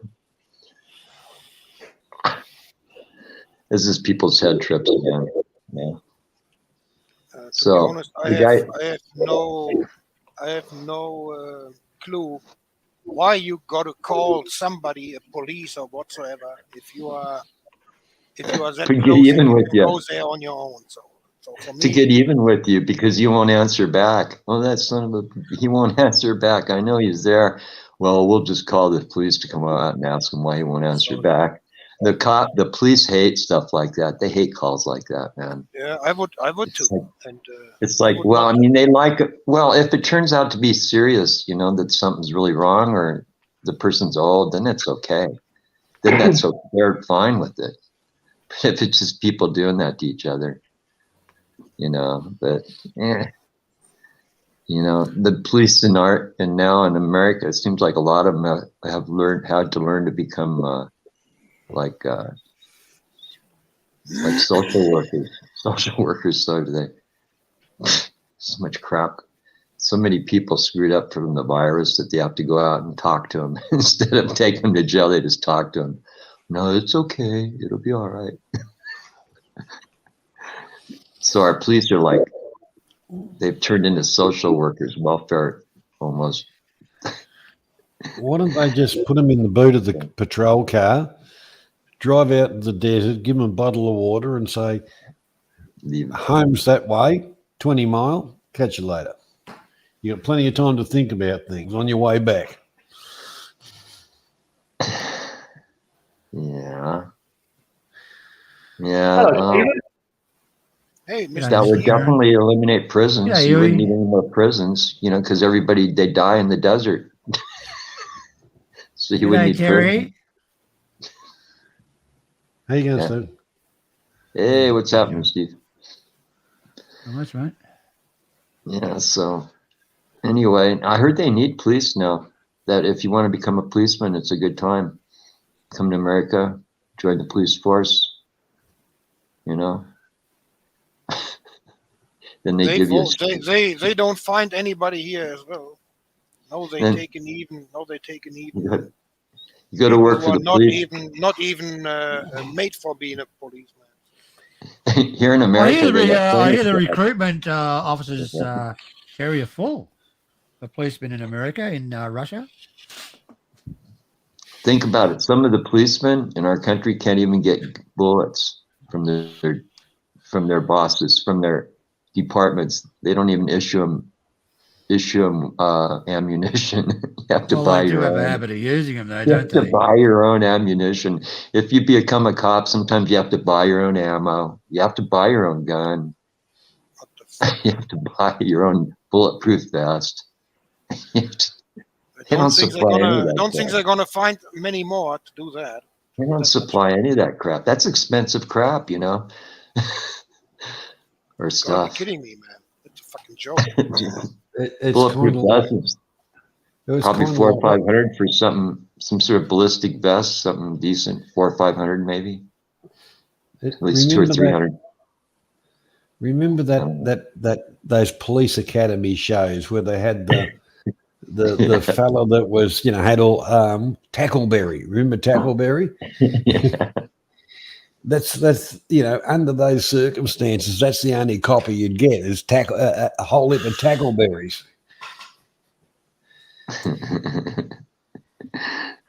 You can't buy them in Australia, you know, Terry. The bulletproof vest. Let's tell them. Well, you can't even buy a bulletproof vest. So you can't buy a bulletproof vest, and well, why would you need one? Guns are illegal. Guns are illegal. Right, so why do you? Why would you need a vest? It makes sense. I suppose you could get hold of them if you really try, but I think they're banned. Well, you could probably something like that. It would be pretty hard for them to. It's not like a gun or ammunition, you know. A bullet flak jacket. You can get. You can probably make your own stuff, maybe. I don't know. Yeah. I tell you what, here in Germany, they have even a hard time to find somebody for the police academies anyway. Nobody wants to be a cop now. If they would have to buy their freaking equipment on their own, there would be nobody going through the fucking I tell you that much. I mean, some of the departments. That's fucking ridiculous, man. I never heard shit like that. That's ridiculous. I mean, plus, it's political. If you're a cop, sometimes you get orders that are so totally contrary to what you should be doing, and yet you can't fulfill your duties that you're supposed to do. They tell you can't do it. You can't. Certain things you're not allowed to do. That limits you as a policeman. You have to turn your head the other way. So we have a lot of cops. It depends on the oath they take. That's the city department in America. Each city is incorporated, and their police force is, of course, regulated. There's a uniform regularity. They have to go to, have certain training skills. But as far as political, as far as decisions, as far as priorities and what areas get attention, they're dictated to by the city, whoever's the governor, the mayor of the city or whatever, or the police chief. The newspapers it's all political, except especially because of all of the accidental shootings the cops have had. They've been told, oh, you can't do this, you can't do that now, So, it's not so, but if the cop's shot at, he can shoot back. Trouble is it's always 10 or 15 cops shooting back. That's the trouble. When one opens up, they all open up. It's like, I'm sorry, it's not funny, but it would be normal if your buddy started shooting, you'd start shooting next to you. If the guy on your left starts shooting, you'd probably open up, So then you'd say, "Oh bugger, I've got to buy more bullets. I'm not going to be able to afford my lunch tomorrow. I've spent my lunch money." Bullets are expensive. Ammunition's expensive. Are you kidding me? You probably spend $200 or $300 in ammo a month staying in practice, easy, just to stay in practice.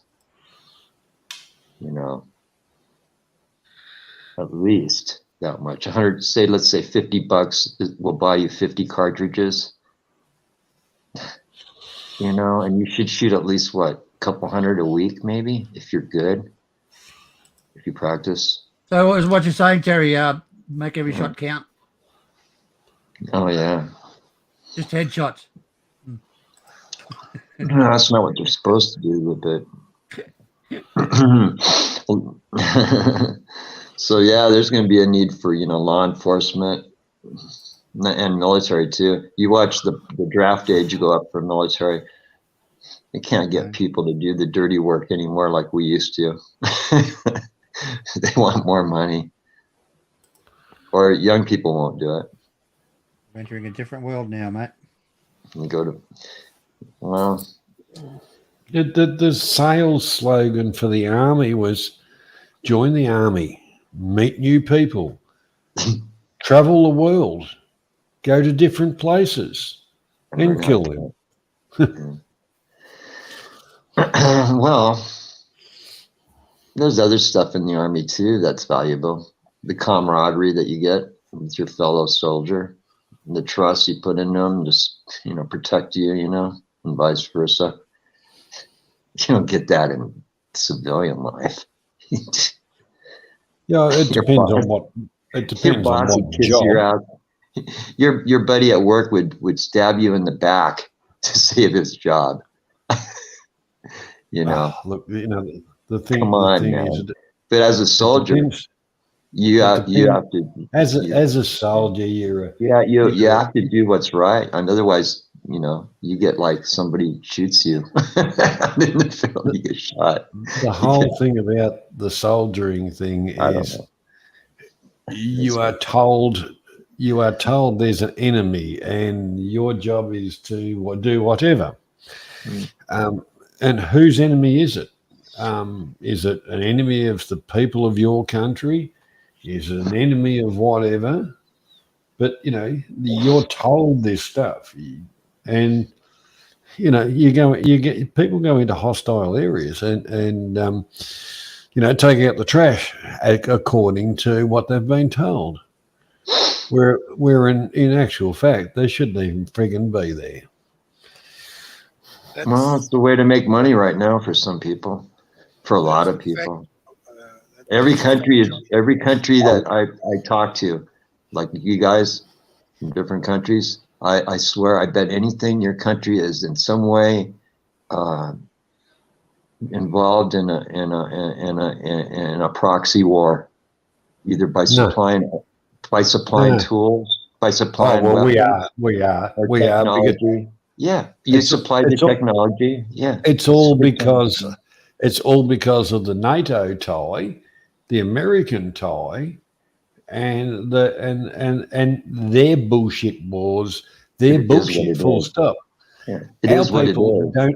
Our people need to stay home and look after the people at home, not run So around the every country, countryside sorting out everybody else's bullshit.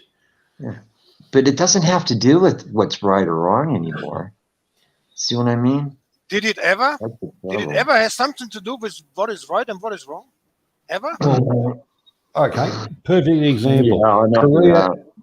Korea and Vietnam. Everybody was spilled the bullshit. The communists are coming. We're going to stop the peril. All this kind of shit. What a load of fucking bullshit. It was all about the money. Religion. See how you use religion to back a war morally. You can say these people are, they're violating everyone's human rights, shooting Christians or whatever. You can make up a reason. That's how they do it. That's why they say wars is what religion gets us in all these terrible wars, But let's face it. Politicians with their back pockets getting filled up with folding stuff that belongs to the company that supply everything, all the supply line. Isn't it funny how they use that? It's got nothing to do with religion. It's got nothing to do with freeing the people. It's all got to do with those notes with George Washington on them. Yeah, but religion has always been the reason we left Europe, because we were oppressed. Americans. That's what they tell you. At the end of the day, it's all about freaking money. It's all about the money, nothing else. The Quakers were oppressed. It's always been religious persecution that causes wars and stuff. Think about it. It's all about power. Religion was always behind war. They use the believing and the religion, but it's all about power. It's well, bullshit. the religion part made it more fanatical. See.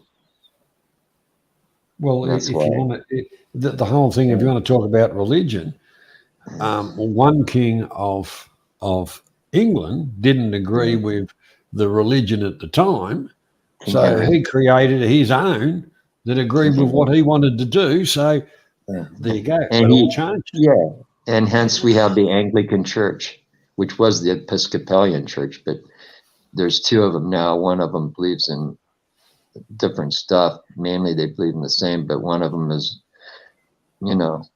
violation of some Bible ethics. But it was an Anglican Church. Yeah, King Henry, right? King Henry, yeah. Yeah, he got the Pope to change the status of his church so you get a divorce. Yes, right. That's how it worked. Yeah. It's different. If you get attacked and you defend yourself, that's something else. But to invent another country, to attack another country, I don't see any freaking reason for that shit. That's what everybody does, though. Proxy wars are the way. And like I said, even if it isn't obvious, like with America supplying the Ukraine with all these weapons, massive amount of weapons, even if it isn't obvious, like a country like Belgium that might supply a guiding system to a surface-to-air rocket. There you are. We can't How even go. How could the guy in that country who owns the company say, or like Northrop here in America, or any of the other Convair, any of the other big military industrial things, they support wars. They support other wars, not against us, against our enemies. We use friends and we go, oh, you're our friend. Here's some bunch of ammunition. Go shoot them up over there. It's as simple as that, And they do the same to us, man. Russia, China. Shit, except they're selling us fentanyl. That's even worse than bullets almost. Yeah, Russia did it to America in the Korean War, and then they did it again in the Afghanistan. Vietnam War. Yeah. Yeah. I mean, No, they come kept on, out of Afghanistan. The Americans did it back to them in Afghanistan. Yeah. man. Both, even Afghanistan No one was was supplying them in Afghanistan in their final stages. the Stinger missiles that we gave the Iranians. I mean, the Afghanis to shoot down Russian choppers, and then after that, and even we supplied Khomeini. Terry, Yeah, it's we trained interesting. Khomeini. We trained Interesting, Khomeini. Terry, when they supplied Saddam Hussein to attack. What was it? Yeah. What is it called themselves? Libya. Libya? Oh. Is it? No, not Libya. They're playing up at the moment. You're thinking of that, or I mean Afghanistan, or no. Arab country. You got the demonstrations at the moment. What are they called again? I can't remember the names of them. China. No. Iran. No. It's Iran. Iran, yeah, they got Saddam Hussein to attack Iran, back him up, and gave him all the ammo and shit, and then ended up invading him and killing him. So, who's the winner? Back in the 80s, they trained the freaking IS in Afghanistan against the Russians. Yes, that's right. That's correct. And then they got their ass whipped by their own freaking weapons, man. That's what happened. Yes, that's right. That's right, you exactly right. It's a very dirty game. It's you can't blame the Americans solely for it. The Russians are doing the same fucking thing, and the Cubans are into it. Well, they used to be. I don't think they're right into it now. Now the Iranians are into it. The Chinese are into it. They're supplying was it Myanmar or whatever you want to call Burma? They're supplying them with all their ammunition to fucking slaughter people. Plenty of money to be made. And remember Remember George Orwell, 1984, the movie or the book? No, I don't know. Wars were never meant to be won, but to be waged endlessly with no end in sight, only for the sole purpose of creation and destruction of man's I forget how it goes. Yeah. Creation and destruction of things. Create and destroy. That's all. It's over and over cycle. Create, destroy, create, destroy. Create, you make all this money, and then you destroy it so you can create and make more money. Create it again. Sick, man. Pretty sick, huh? What will happen with the Ukraine war? What's your forecast for the Ukraine war, Terry? I have no idea, man. I don't know how much truth I'm hearing from the news. I hear now that the Ukrainians are kicking butt on the Russians, but I don't think that's wise to talk about it so much, man. The Russians, I mean, if they get desperate enough, I don't know, man. I think the Ukraine it's going to be horrible, the loss of life from that. Yeah, it will be, Terry. It will be. I think it's only just begun. I don't know why I don't know why they just didn't capitulate, knowing that they were going to just eat shit and die. And all the time they were hitting on America and the UN to come to their rescue, and we encouraged it. We encouraged them to, and so did the UN. So come on, why didn't we say, look, why don't you just surrender, give up this amount of land, and we'll come in and help you, There's a saying in Russia, Terry, we'll fight the Russians to the last Ukrainian. How sad. It's almost like the dang Civil War. It's almost like the Civil War, man. Brothers could be on virtually is a civil war, Terry. Because when I was over there, they used to love the Russians. There was no problem at all. I loved the Russians. The Russians loved the Ukraine. Now look at it; they can't wait to eat each other. It's like yes, well, first you got a good point there, Terry. It's like a civil war. Yeah. Whether they'll ever get over it, I mean, it's pretty bad shit's been happening over there. Anyway. That movie, 1984, man, that's a good movie. You got to see it because not only does it talk about war being endless and with no end in sight, or there meaning to be no end in sight, but it talks about the state and how the state controls your thinking and stuff. There's cameras in your TVs that watch you while you're watching TV. Which really, when you think about it, I'm looking at that right now. I'm looking at the TV and you're looking at me. So, that wasn't that far out, The same guy he wrote, what did he write? George Orwell write, War of the Worlds, too. Yeah.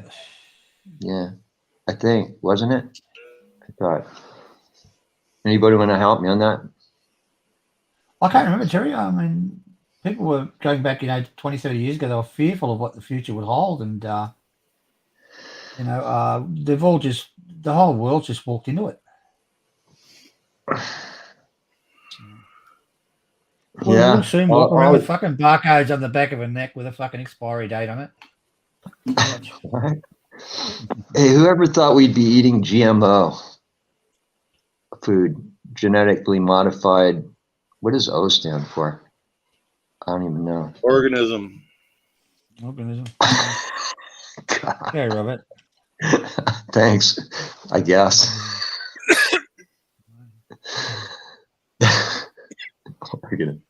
Genetically modified organism. This is what I eat.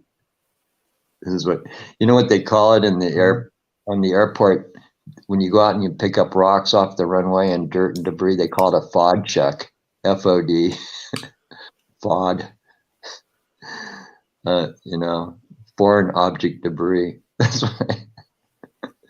what I think about when I think about the food system we live in or that we have. It's this foreign object debris that we're eating. Yeah. So no, they got the food that's just all plant-based. Yeah, plant-based. So you don't have to have flour. You can eat cookies that's made out of, I guess, I don't know, carrots. You don't have to go to work anymore. You just turn on your computer and away you go. I mean, you don't even have to go to the supermarket anymore. Just turn on the computer and it gets delivered. I don't know. Just think it could all just be taken away just like that. This phony security system we have with our computers and our internet. Oh, yeah. All these wonderful things. I reckon we could lose just like that. If that happened, there'd be a lot of suicides. Just like that, we could lose without it. the internet. No, we'd be using phones again. Yeah. Maybe even talking to people across the fucking table. You've been to a party, Terry, and there's a heap of people around. Radios. And they're fucking, we'd still have radio. Everybody pulls out the fucking mobile phone and texts to each other. They must do that because it's fucking disgusting. Just think if you couldn't do that all of a sudden, there was no more internet. Yeah, you're right. Who said that people would be offing themselves? That's true. There's a thing called the BTS in Thailand. It's overhead rail. When you get on it, there's every single person's got their face in the fucking phone. Seriously, and they're texting away like beauty. And I seen one guy not doing it, and I went over and punched him in the face. You fucking idiot! It's not give very. Yourself a phone, fucking mate. It's fucking ridiculous. Well, those people. You could walk right up to them and bash them in the back of the head before they even knew it. Because they're so situational awareness, Occasionally you see one of them typing away and they'll walk into a pole in the shop and say, that's pretty funny. Or they'll walk off a fucking platform at a train station and get mangled. Or walk out in the middle of traffic and text it away like a beauty.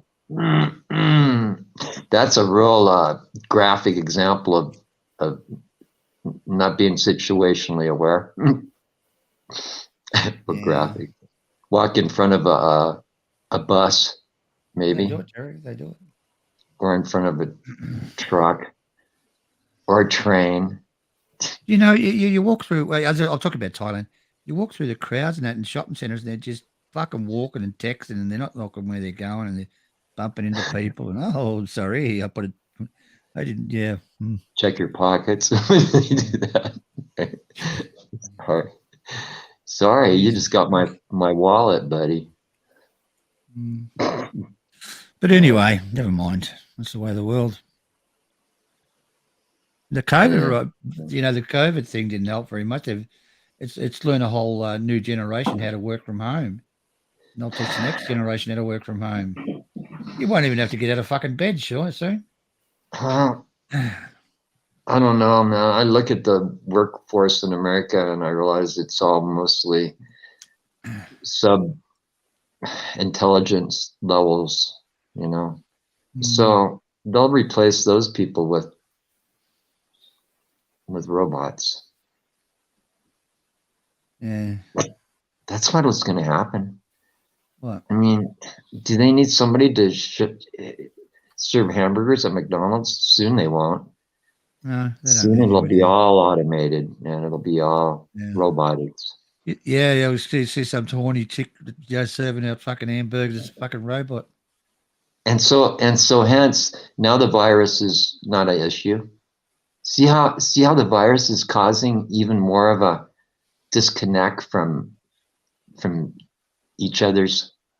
We're going to put these machines in between each other's now because we're worried about a robot or we're worried about a virus. Comment? What a joke, huh? Oh well. The hospital where I go play, they just told me I can't go play there for a while. Nobody can come in again. I play the guitar there for the old people there that live there. That's good, Jerry. And I like doing it. I was upset that I couldn't do it. They told me, well, we're locked down again. I go, really? I go, wow, it sounds like a prison. I go, really? This is a hospital, a care center? Sounds more like a correctional facility. I didn't say that. They've all got their bloody mics turned off, except for Yui.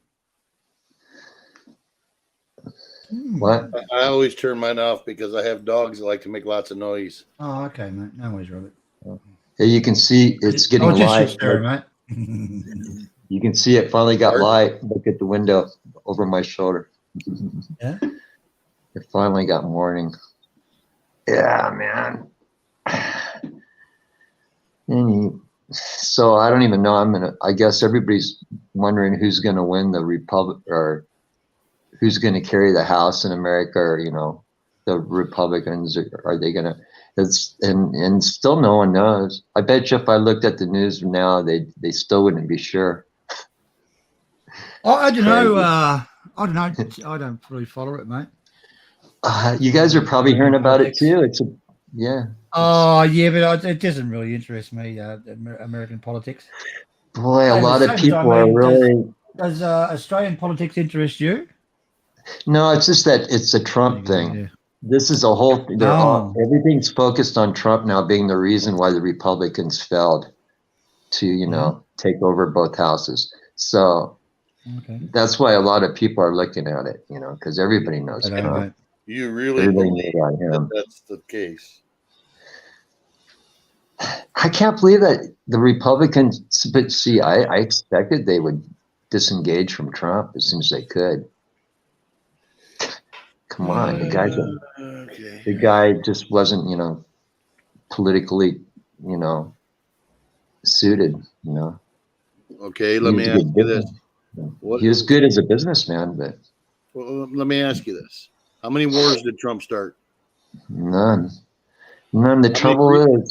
How many peace treaties? The trouble is that the guys... Hold on. He didn't leave like he should have when he was,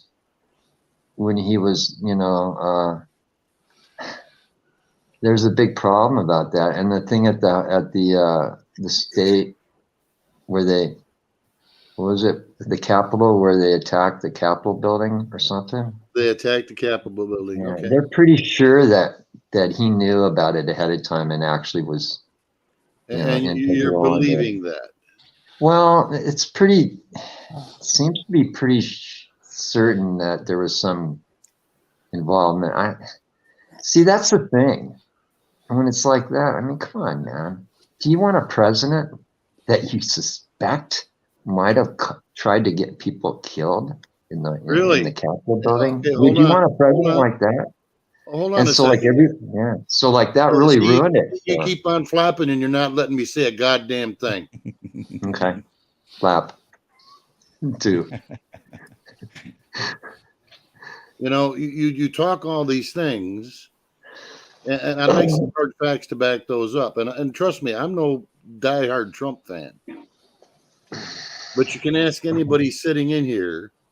One thing I do know is I don't fall for bullshit. Because been there, done that, got the T-shirt. The J6 stuff has already been proven that they had CIA and FBI operatives in there to instigate shit. Yeah. The woman that got killed was literally pushed through the window by two of them. But you'll never hear that. You're saying that actually the Democrats were the ones that created the the whole scenario at the Capitol building. Hold on. Yeah. It isn't just a Democrat-Republican thing. Yeah. Okay. We literally have unelected bureaucrats who make decisions to do things unbeknownst to anything. And now you want to talk about, we want to compare apples to apples. Okay. When you talk about, would you want a president in such a way or anything that, say, could be nefarious, then maybe you should look into our current administration a little closer. Because the things, too much. Pardon? I don't know. I think it's a joke. I think it's funny. And you know what? I think it's almost a comic situation with our president and how things are going. And it's going to be split. The House is going to be split. The House is, you know what? Nothing's going to get done for the next 2 years because it's so close. Right? Am I right on that assumption? I really couldn't tell you in this point in time because usually that's what I understand how it works. When it comes to that. If it's so close and one barely wins, evidently then it makes it pretty hard to get anything done. It's dead. Call it gridlock. Yeah, they call it gridlock. That's right. Well, maybe we need some gridlock at this point in time. A lot of people think so. Because we certainly can I interject, please? Can I make a very slight interjection? Sure.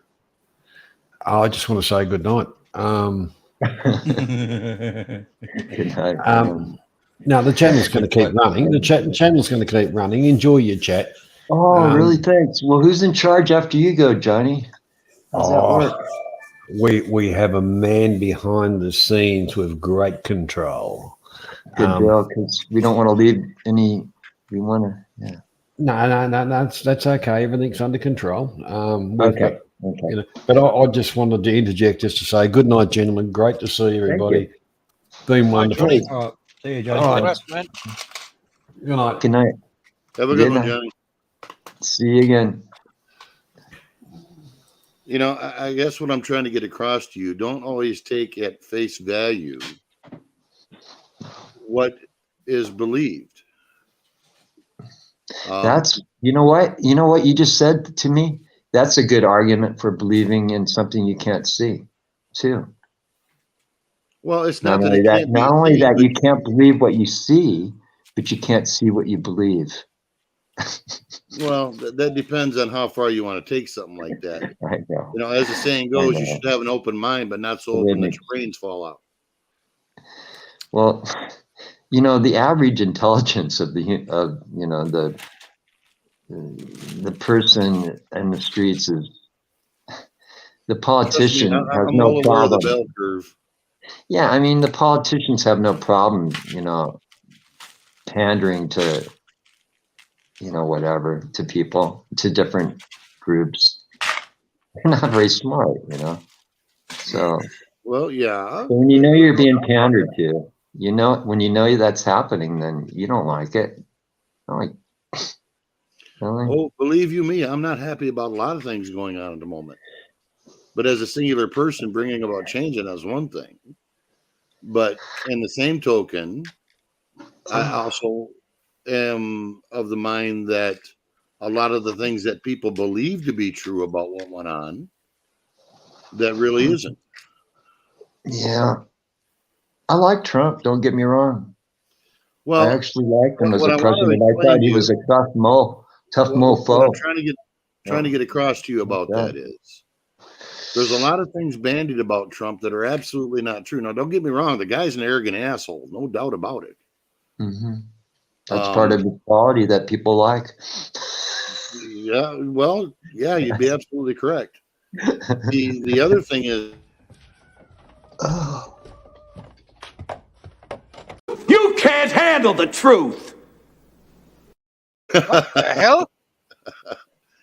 You see me keep looking over there? That dog one's one of my old ones. Where'd you get that from? the thing of it is, I used to use that one on Global years ago. if people are going to compare things straight up, then they really need to compare with all the facts. And the fact is, when Trump was in, even though they tried to impeach him twice, which is, if he'd had so much as an asshole hair out of place, they'd have impeached him. And they weren't successful at that.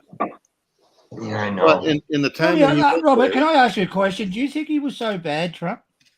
No, I do not. What about you, Robert? How dare you? Excuse me, guys. Terry, what about you? Do you think he was so... He's gone. All right, fair enough.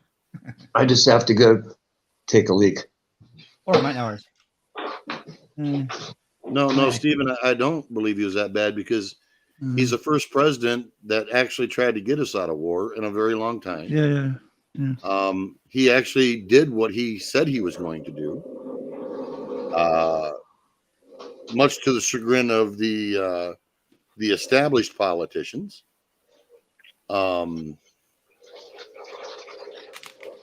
I think a lot of that had to do with the mere fact that he couldn't be bought. He had enough fuck you money to. Yeah. Let me ask you a question here. The election results and so forth. Do you think they were rigged? I can't say that on this channel, and if you did say it, it would get the channel taken down, unfortunately, at the moment. Okay. And that should tell you everything you need to know about that now, shouldn't it? Okay, no worries. Yeah, that made a difference. In fact, we can't talk any facts anymore. It doesn't matter what topic it is. If you talk facts and truth, you get flagged. I don't usually talk politics here. I just don't know much about it, really. Just asking questions. Yeah. It's absolutely insane. Yeah. Well, you can ask Uwe and probably Steve, but Uwe would definitely know. I dig really deep into this stuff. Yeah. Oh, because I don't dig into bullshit stuff. I want to see the facts. It's like a lot of people don't know in Ukraine, we had bioweapons labs over there, right? So the rumor goes, yeah. Wonderful. On top of that, guess how they were funding them? I don't want to know. CIA? No. I will. Shell corporations owned by Biden's son. Oh yeah, that's right. I mean, we all know that they know what was on his laptop and they hide it from the public. We know all that. All that stuff is wrong. If we got caught doing that, on a smaller scale, they call that nepotism. Right? Isn't that the word for it? It's when you hire your brother, your son to do these big jobs. Yeah, but that's something different. If you hire your brother as a freaking housekeeper or what they did, that's something different. They don't get you for that. That type of nepotism, they overlook that. But the big type, man, that's fair game. And so it seems like every president has guilty of this peripheral, guilt You know, that Since I don't know how they do it, man. Their family it's been gets going on since 1963. Hey, remember Nancy Reagan? She talked about drugs. She goes, just say no to drugs. I think she was the first one to say stuff like this. Just say no to drugs. Then later on, she checked into the Betty Ford clinic, created her own drug clinic. Say no to drugs. Look at my husband. You'll end up like him. So she's telling everybody just say no. Later on, she builds her own clinic, checks in, or they make a clinic after her. So it's funny. But so. Yeah, Robert, I will. Sorry, go. I will send you some information and a question on Telegram soon. All right. And the next time we talk, you can give me your opinion on that. But I think you are way deeper into that, and you probably know all about that. But it's I actually heard about that a couple of weeks ago, but I've seen even official websites where it's shown that it's true. So it's insane. Well, it's good to see. Anyway, getting back to the Ukraine, it's good to see that the Russians have annexed a lot of Ukraine. Yeah, they've got it forever. That's permanently in Russia's hands now. Yeah, how can we say that the Russians are losing? No, they're not losing at all. I don't think so either. Ever. I don't think. No, I don't think they're going to lose. Ever. You think they're going to lose? I don't think they're going to lose. 5 weeks fucking later, he loses all of it. I hope they don't lose, because if they're a loser, then losers can be desperate. I don't want the guy to be desperate. I don't like seeing Putin looking desperate. It could be very dangerous, actually. I mean, the guy's got nothing to lose by blowing off. The guy evidently has so much wealth. He probably owns bomb shelters up the yin yang. Probably has his own personal bomb shelter just for him. And you think all of our politicians don't? Yeah, I suppose they do. It's funny, though. We didn't worry about bomb shelters for years. I think Adam and Eve were politicians, weren't they? Oh, we didn't worry about politicians for years? No, we've been worried about them forever. Could I be a politician? Jesus.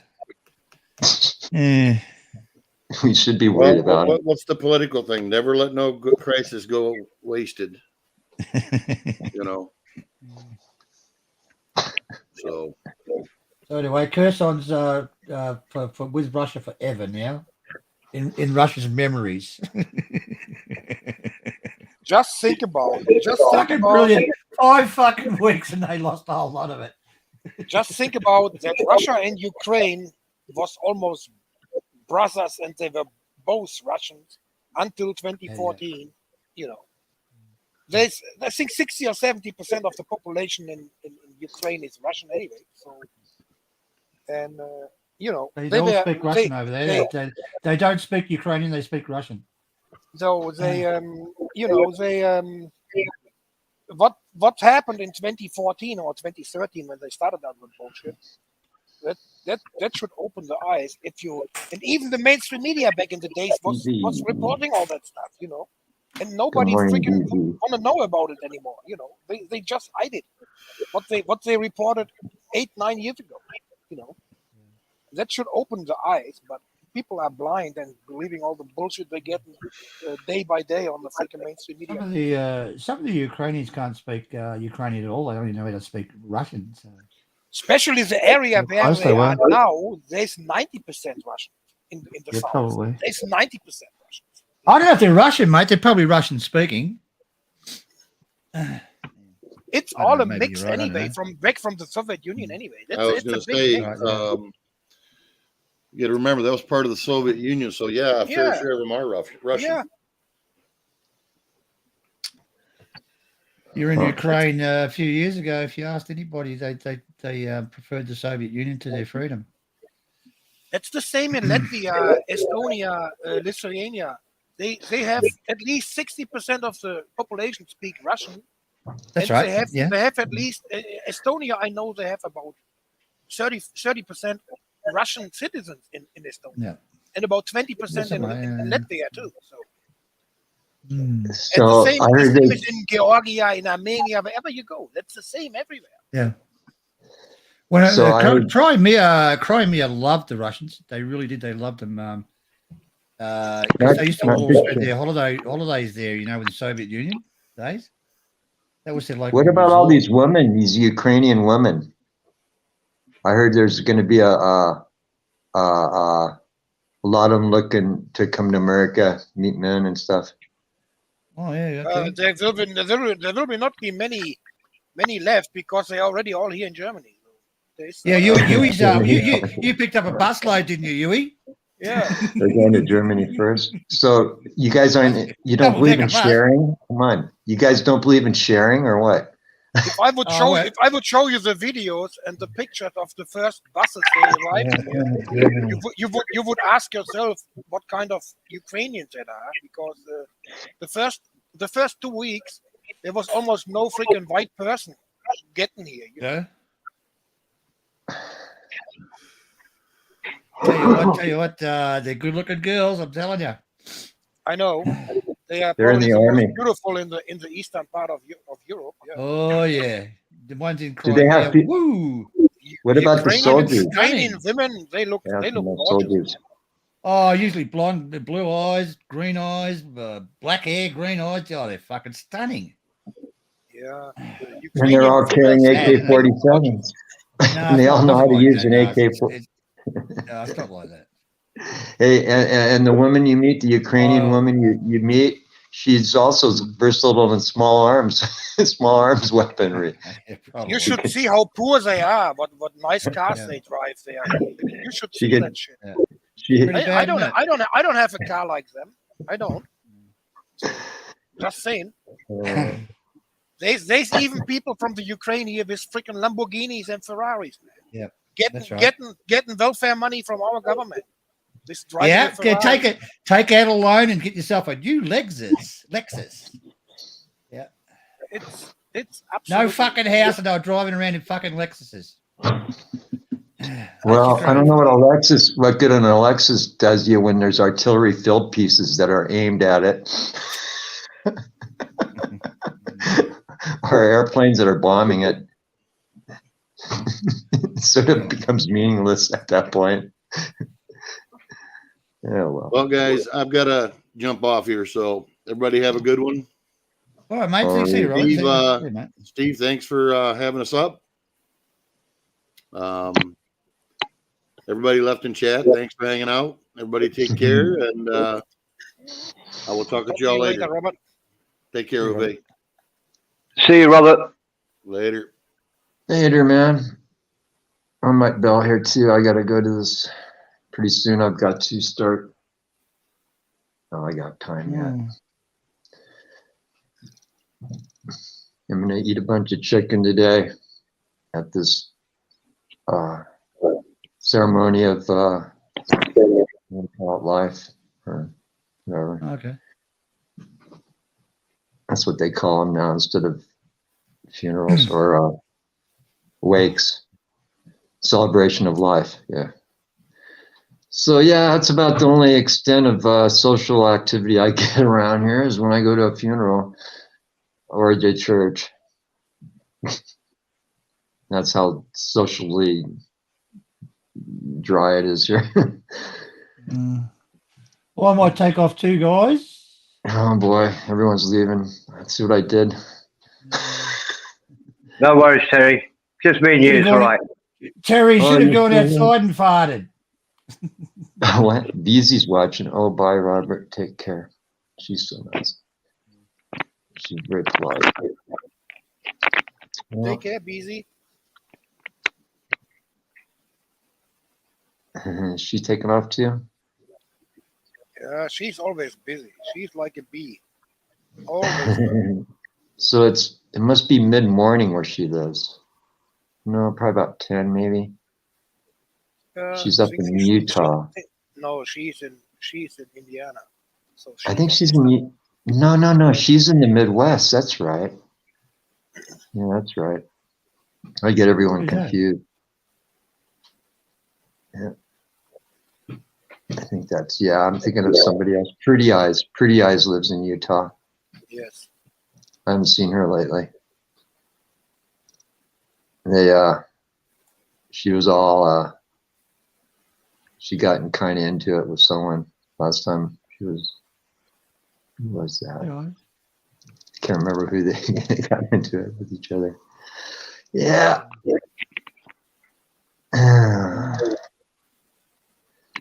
So she lives up there where they do the Bonneville. That's up that way where she lives.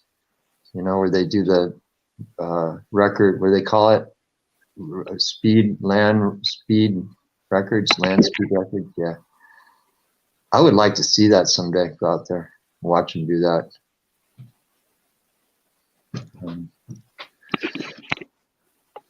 Oh, dudes. I gotta do something here. I might have to check out, people. I'm gonna start getting motivated. All right, I'm off anyway. All right, see you later. See you later. Bye. See you later, Steve. See you later, Huey. See you later, Terry. Bye now. Everybody's leaving too.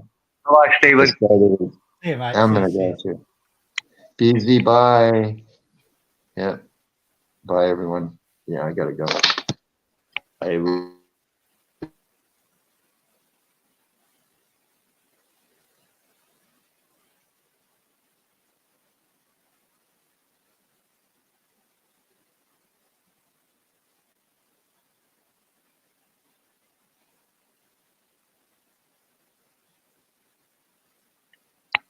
Have they gone?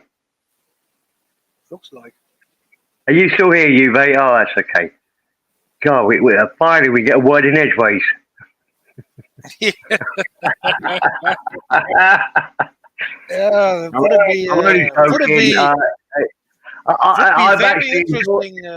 it be very interesting. I'm only joking. I've really enjoyed just sitting back and listening. I've had a busy day myself, so I only came on because Johnny gave this girls' night out thing on the bottom. You got to stop doing that, Johnny. It's building me up to be a better, bigger man than I am. And it also limits me. I hate the great thing about retiring is I can be a lazy sod and not do anything when I don't want to do it. No retired man has ever been freaking lazy, man. They have less time than they were working, man. Oh no, I wasn't lazy when I worked, but what I mean is that I actually quite like being lazy. Now I've stopped working. And I don't like having a plan or what. I've got a routine. I've got a sort of what do you call it? Just a way of living life routine. You know, when to take the rubbish bins out, when I do the shopping, when I do the cooking, when that sort of thing. But everything else, I just sort of plan when I feel like doing it. So who is in charge now anyway? Andy, or who is on the button now? Andy's behind the scenes. He said he'd stay up for about, he said an hour about 20, 30 minutes ago. So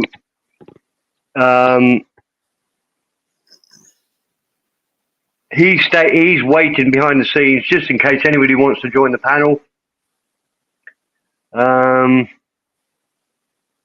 Just in charge of the buttons.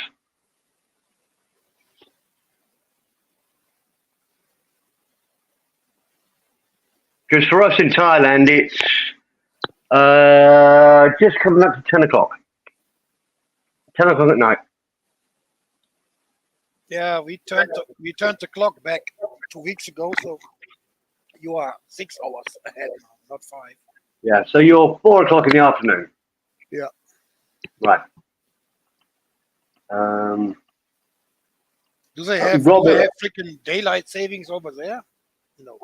No, because of the geographical where we are, it hardly varies at all through the year.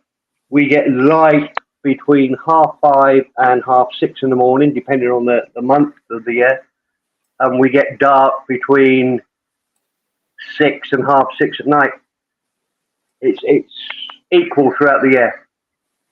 12 hours of light, 12 hours of dark, give or take a quarter of an hour,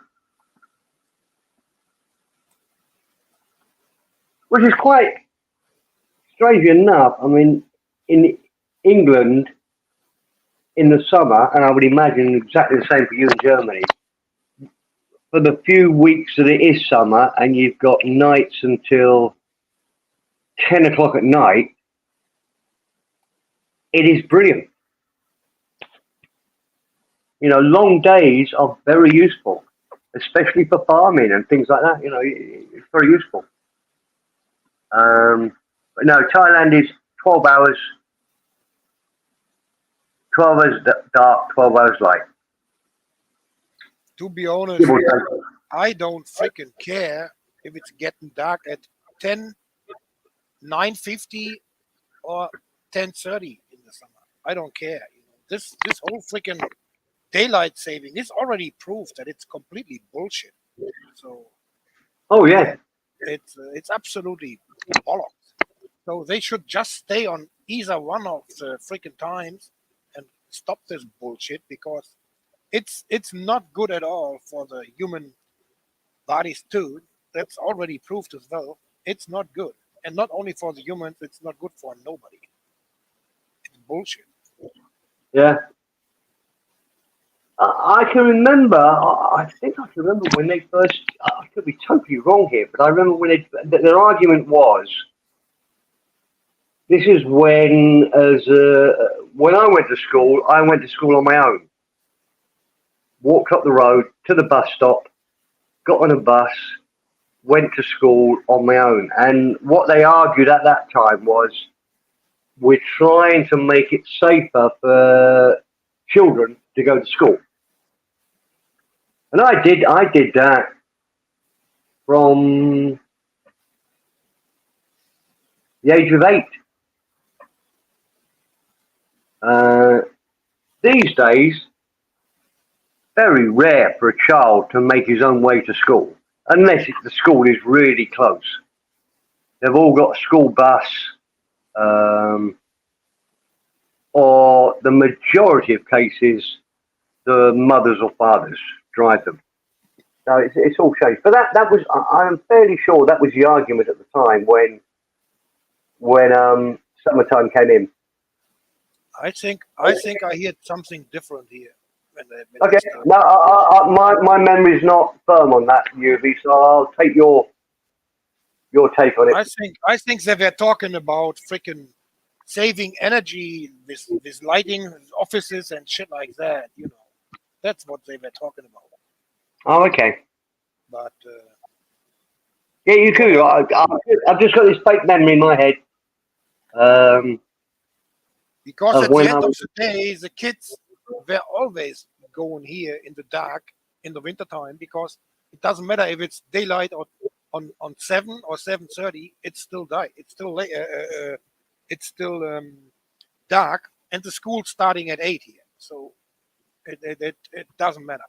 So I know in fact that was not the fact here. I know that the schools here starting all at 8 o'clock in the morning. All right. Ours always, yeah, they start early here. 7:30 here, Thailand.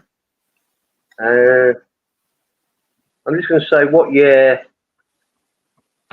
did what would you call it? British summertime start? British. Oh, I would say probably 83, 82, something like that. Maybe 85. I would think. Yeah, I'm just trying to word it for Google. What time did British summertime? What year did British summertime start in definitely UK? early 80s. No, it's just giving me what time is sharing that. What time? What year? When did When did UK switch to British summertime? Okay. No, that's still not giving me it. How did British summertime start? All right. 1916. 1980, they started here with the summertime. All right. Yeah. British summertime started in 1916. All right, so I was totally wrong. Not unusual. Hold on. Between 1972 and 1995, the British summertime was defined as beginning of at 2 o'clock. It's me time and one.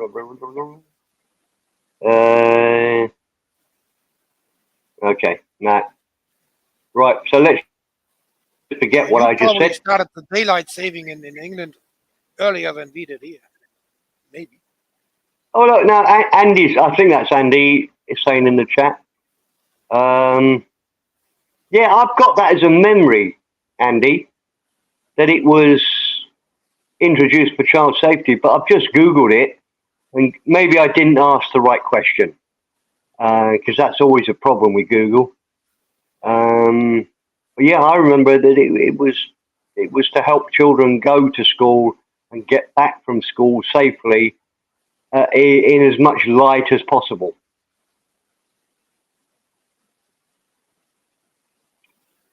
I don't know, Andy. Well, let's face it, we're born roughly the same time, so we'd have seen the same news, I guess.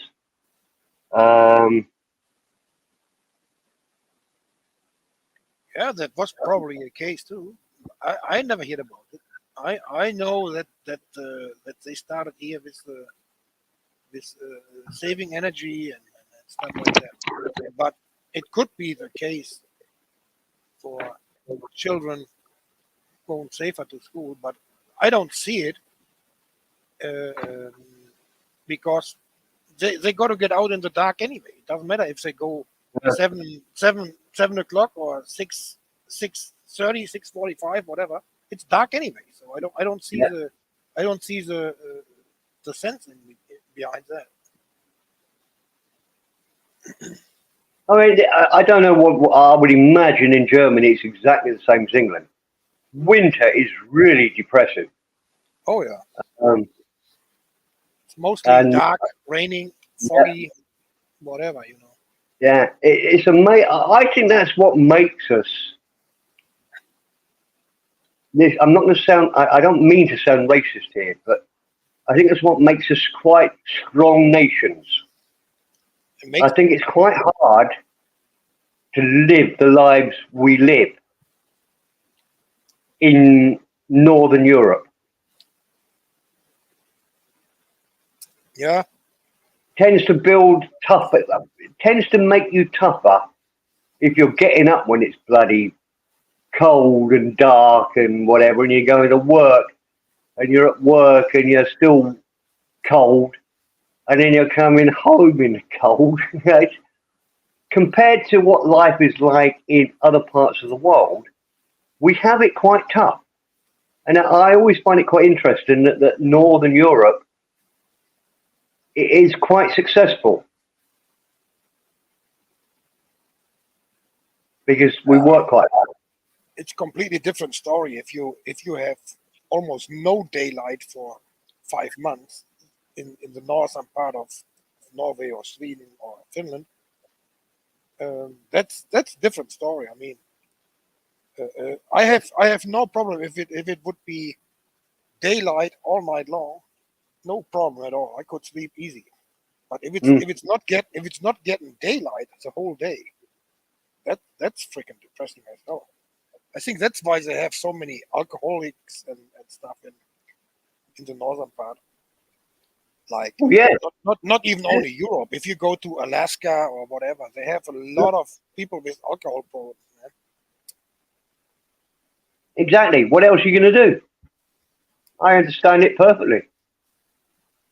I'm going to take it one step further. I always get annoyed when people say, "Oh, don't give that beggar or that homeless man on the street any money. He's only going to buy himself booze or whatever." Like if I'm all homeless on the street, I want as much booze as I can possibly get. Hey, Mr. Prepper, how are you doing? Hey, how you going? Yui's, how you going? Hey, Stephen, how you going? Steve? Hello, Prepper. We haven't spoken for ages. How you doing, sir? Yeah, good. I'm just trying to adjust my volume on my mic. You're as clear as anything. You're super clear, loud and clear. Yeah, just trying to make it so it's not quite so loud for me. I put it up a bit before because I couldn't hear that well, but just slightly loud, not too loud, but just a little bit. I might just leave it there. At least I'm talking to you anyway. Yeah, I'm wondering if this war in Ukraine, that look, number one, rightly or wrongly, I believe that this world we live in is run by a worldwide. They're in most countries of the world, a network organisation of secret or secretive societies. Like the Freemasons is a common one, but they are controlled at the very top of the world, running the world secretly. It comes from the Vatican, a group inside there called the Jesuits, which I've heard that they control Freemasonry worldwide.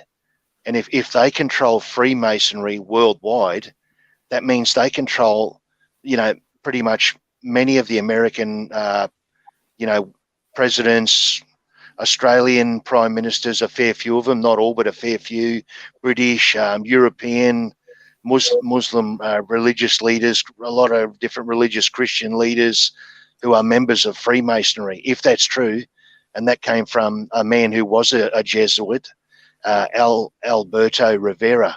So that's what I'm saying. I believe this whole world we're in is run by the Jesuits, not openly, but secretly.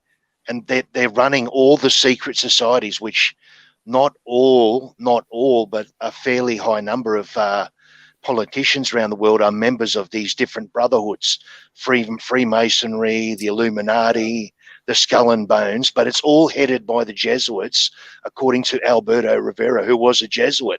He said that. He found out later, climbing the ladder in the Vatican, that they control Freemasonry worldwide, and that represents most of your prime ministers, or many of them, presidents and prime ministers and kings around the world. And so if that's true, some of these wars, you could get leaders that are not doing what they're told. You could get rogue leaders who may even be members of these secret or secretive societies, Freemasons, Illuminati, Knights of Malta, all these different groups. But they might be asked to do something to their own country that's not really favourable towards their country, but they're told by their brotherhood to do this or that to their country, and then they might try to rebel against the secret society network headed by the Vatican or the Jesuits. They might try to rebel and say, no, I'm not going to go along with this. And then other countries will gang up against that country. First, they'll warn them, say, hey, brother, you're a part of our network, you've got to go along with this. They'll give them warnings and all sorts of stuff. But if they don't do it, they'll go in there and put in sanctions and blow their country up and bomb them and do whatever they need, or try to assassinate that leader if he's the main problem, if they can. And so I'm wondering if, I'm not sure, but I know there's a big battle going on the earth. I've talked to you about this before. There's two teams on this planet. There's two main teams, like Liverpool and Manchester. There's two teams, or Bayern Munich and some other German team. I don't know all the ones over there. But anyway, there's two teams on the earth, and one of the teams is the United States dollar team, the American currency of the United States dollar, which has been the world's reserve currency for the last 40, 50 or 60 years, whatever it is. Then there's the other team. Well, on the first team, the United States dollar team, it's not just the United States that benefits from that being the number one currency in the world. Maybe they benefit the most, but there's a group of other nations and allies, close friends, close good friends of America, and allied nations who may be benefiting from the United States dollar being the world's reserve currency.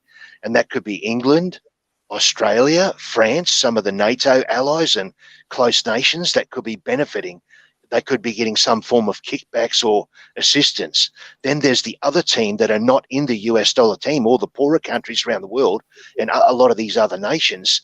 And the BRICS nations are one part of that group. They're a part of it. The BRICS nations, you've heard of that.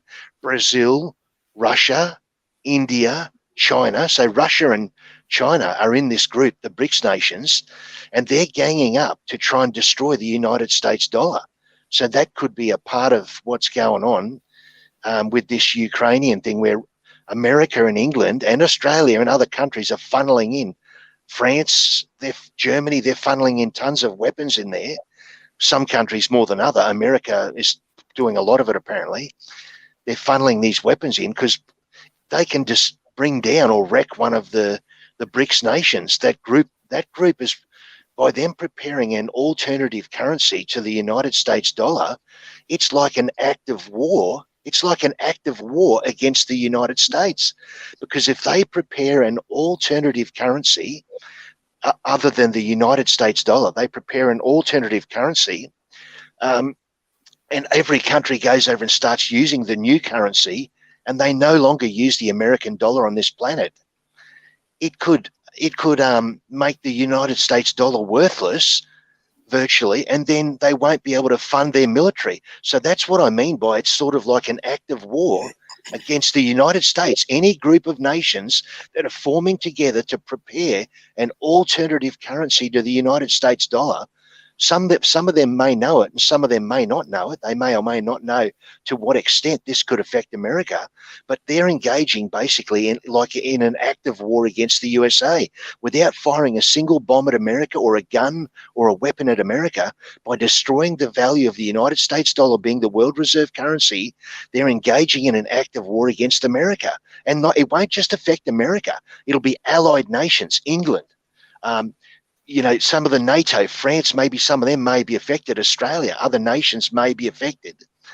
I don't know exactly to what extent, but then you've got this thing in the South China Sea. This could be a trap for America where they're going to lure them in there, and then high-level secret society people, even within the American government and the military, may end up putting the aircraft carriers into an area where they could be made susceptible or in danger, and have some of them sunk in the South China Sea when this next war flares up if it flares up in the South China Sea with Taiwan.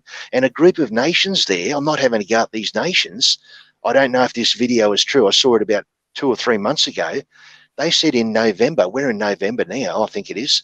They said in November, I do not know if they've done this or if the video was true, but if you can imagine China on the world map, just below China, these 5 nations were going to join in with China and Russia, with the BRICS nations. Vietnam, Thailand, Indonesia, Malaysia, and the Philippines, they were going to join in and no longer use the United States dollar this November. I don't know if that's been delayed or pushed back or what, I'm not sure, but they were going to do that. So they themselves basically, if you look at the big picture, they would be engaging in an act of war against America, them 5 countries with the BRICS nations. And I'm not having to go at these countries. I'm just saying what basically the bigger picture, what they would be doing. Anyone who prepares an alternative currency to the United States dollar, and one day all these countries go over and use it and no longer use the US dollar. The US dollar could be made worth a lot less, not just 5 or 10%. It could be 30, 40, 50, who knows? Then they won't be able to fund their military. So you've actually beaten their military without one grenade or bomb or machine gun or weapon or anything fired at America by destroying their currency as the world's reserve currency. And that's been building up over the last 20 years, but it's accelerating over the last 3 or 4 or 5 years. And like you're saying, in November, I don't know if the video was true. I saw it 3 months ago. I don't know if it was true or not, or if they've gone ahead with it. It was supposed to be this November. Them 5 countries were going to join in and no longer use the US dollar for world trade, for trading oil, whatever they're trading, coal, minerals, gold, whatever they're doing. They were supposed to be doing it this November. I haven't done any backup checking in the last week or two to see if they've gone ahead with it or if it's been deferred. That was Vietnam, Thailand, Indonesia, Malaysia, and the Philippines this November now. I don't know if the video is true or not, but I know that other countries are ganging up in the BRICS nations, and there'll be other countries, not just in the BRICS nations. Like I said, there's 2 teams on Earth, and on those people who are not in the United States dollar team, there may be other countries thinking that they'll join in with the BRICS nations because they may benefit from a new type of currency that they raise up. They may be better off than under the USA dollar being the world reserve currency. So they're going to try to join in with the BRICS nations, Brazil, Russia, India, China. So this could be a part of trying to bring down some of them BRICS nations by the war in Ukraine. England, it's not just going to affect America. It could affect England and allied nations if the US dollar is no longer the world reserve currency. That could flip the teams over. The winning team is the US dollar team and its allies and team members benefiting from that currency. That could be flipping the whole world situation out of balance. And then them richer nations, England, Australia, America, and some of the other countries, allied nations close to America who are benefiting, we may not benefit as much if that dollar is brought down. We may become poorer. And then some of them other countries may be believing, I'm not having a go at them countries, they may be believing that they may become better off, a bit more wealthier and richer. It's sort of like the roles will be reversed. The BRICS nations, Brazil, Russia, India, China, think they will become controlling this new world currency. And other allies, you know, the Vietnam, Thailand, Indonesia, Malaysia, the Philippines, and I'm not having a go at any of them countries. I'm just stating what I've seen that's going on. And I've been watching this for 10 or maybe nearly 20 years now. Oh, no, not 20, about 14, 13 roughly years, been looking more into it more heavily, the BRICS nations and the US dollar. You know, are you still there? Can anyone hear me? Just check that name out. I did. I searched it. I YouTube searched it and played one bit of a video for 10 seconds. So I've got it now in my search history. So I will watch it later. I did. Yeah, you may be watching alternative, not on Google. No, I was on YouTube. It was a baldy-headed bloke. He was a bit baldy-headed. It was. I don't know if that's the guy. But he's the current leader of that family. But if you see the relation of that family, that they got related to 3 different popes in the last 800 years, and how many cardinals and stuff like that, that opens your eyes. What's going on with that? So, yeah, no, thanks for that. I'll be interested to have a look. I did click on the video for about 3 or 4 seconds, so then it'll be in my history. You know, I just got to click on my history and I can go back and watch it later. So I did find his name. I found his name. Thanks for that, Yui's. I'll have a look at that in the next couple of days, have a bit of a check. Yeah, so that America wants to keep the US dollar going as the world reserve currency, and not just America, allied nations who benefit, England, maybe Australia, Canada, France, some of the European countries, maybe some of them. And so if they can attack Russia and bring them down, which other countries are sanctioning them, France is bringing them big cannons in, the Caesar cannon into Ukraine. There's other countries supplying weapons in there for the Ukrainians, training soldiers. England's training soldiers. Australia's sending in vehicles. England's sending in them missiles that they can use, them like the HIMARS, but the bigger version that on the tank tracks, the MLRS. They're trying to punish one of the BRICS nations, which is Russia. BR, you know, the word BRICS stands for them countries. Then they're preparing it to destroy the United States dollar, basically, or bring it down. Brazil, BRICS, Brazil, Russia, India, China, and South Africa. And there's another group of nations who are probably joining in with them, hoping that they're going to benefit under a new system. They'll be better off. So, yeah, it's it makes me wonder, you know, what's going on there. But I could see from that point of view that they would love to bring down Russia, crack them up, smash them up, because they're a part of the opposing team, the 2 teams on Earth. the BRICS nations. But then you could get people in the United States government who are, you know, members of a one world global network of secret societies. I'm not saying everyone in there, but there could be some people in there, and if they get enough of them in there, they will do things to bring down the United States. They don't care. They'll have money overseas, mansions overseas. They'll leave the USA if they had to. They'll just flee in private jets. They'll have millions of dollars overseas with houses in foreign countries where they can go to after they bring down the USA. They're not loyal to any country. They're not loyal to England. They're not loyal to Germany or Australia or the United States. They're loyal. Their number one loyalty is to the worldwide network of secret societies that run this earth.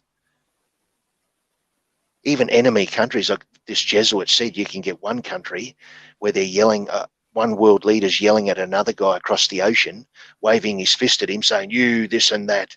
And the other guy across the other side of the ocean is yelling things back at him, you mongrel, you rocket man, you no good for nothing. And but they could be members of the same brotherhood, like it's being staged what they're doing. Outwardly, in front of us, we think they're enemies, but in a Swiss room, up in a Swiss secret meeting with multiple doorways, you got to go into some secret chalet or something. They're hugging each other and giving each other the secret handshake. You know, special secret handshakes they do. Okay, Prepper, can I look? We've had these sort of discussions before. Can I just ask you, or put one point of view over, which is a problem I have with all your arguments. You put forward this idea that there's a worldwide gang of secret individuals that are ruling the world, and there's they're not one individuals. Person.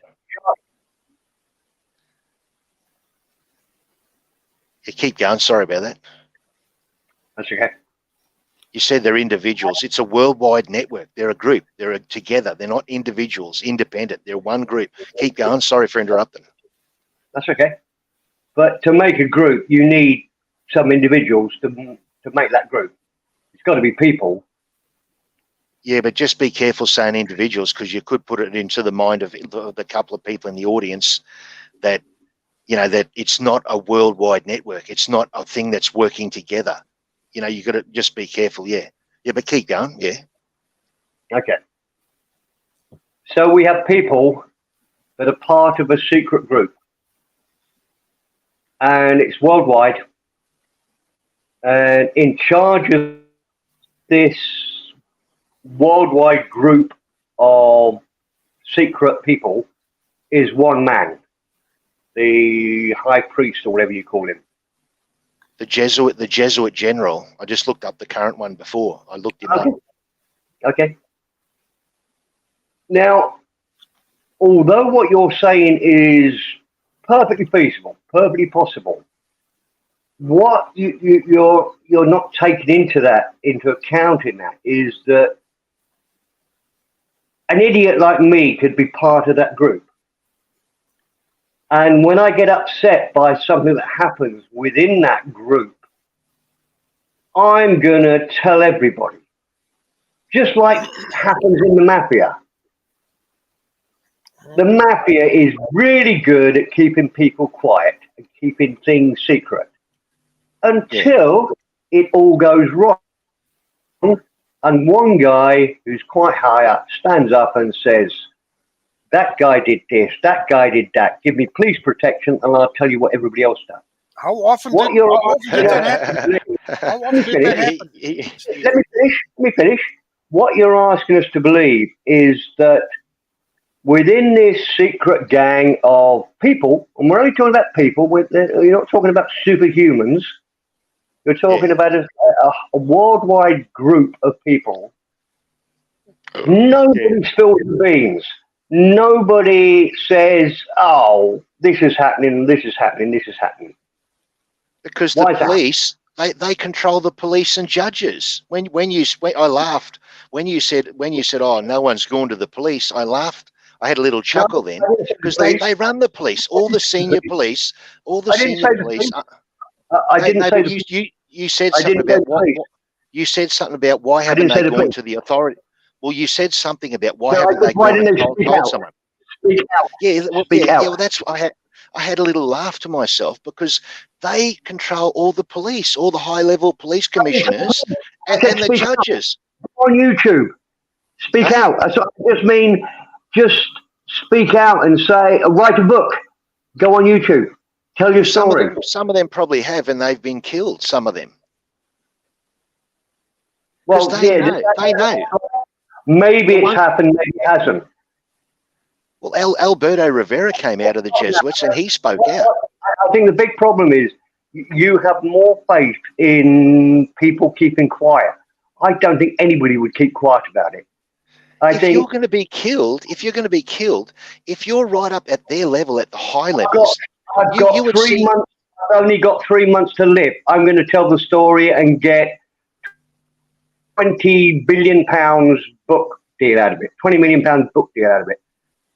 No, they control all the publishers, all the big major publishers, all companies, all corporations on earth are controlled by secret societies. All your movie cinemas, all your newspapers, your corporation bosses, every major company on earth, pretty much all of them are controlled by a network of secret societies. They're members. They're initiated members into the Rupert Murdoch. He was the Order of the Knighthood of St. Gregory by Pope John Paul II. He got dubbed in the knighthood of the Order of the Knighthood of St. Gregory. They're all members. All the media. You can't go to the media if you go to a big publishing company.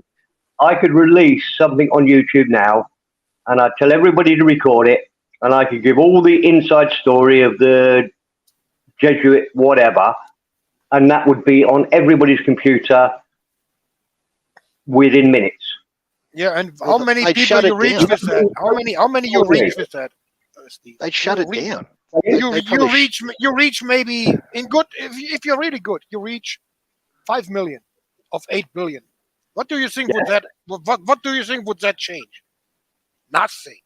Nada. Yeah, it will change. It'll still change. It'll change those people that heard if they want to listen to it. It may help them. Maybe most of the world is not going to wake up. Then maybe they're not. And you've got to take that into account. That maybe many people will not wake up. Are you believing this, Juve? I do. Yes. Yeah. Wow. Yep. Okay. I'm not the only one believing in that. Steve was looking for support. You'd be on his side, and I'd be the only tinfoil hat person. And Steve, he's looking for some support. You're joining with him. This is not a case for the last 50 or 80 or 100 years. This goes for centuries, man. For centuries.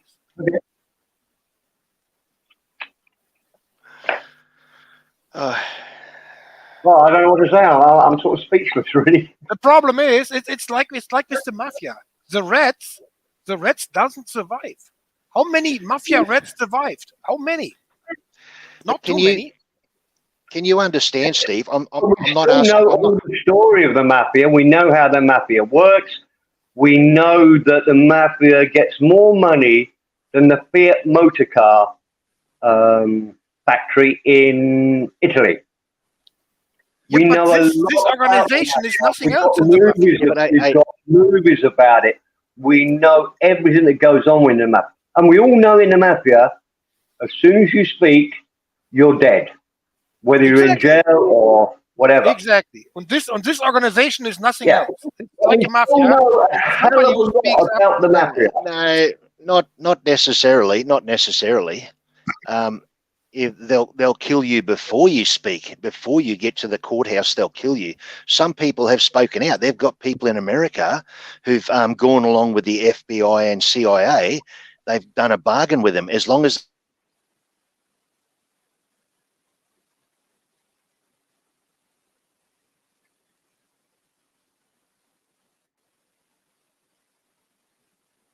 it's all gone quiet for me. I don't know if you can hear me.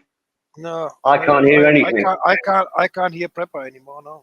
No. Okay. Maybe he lost signal or something.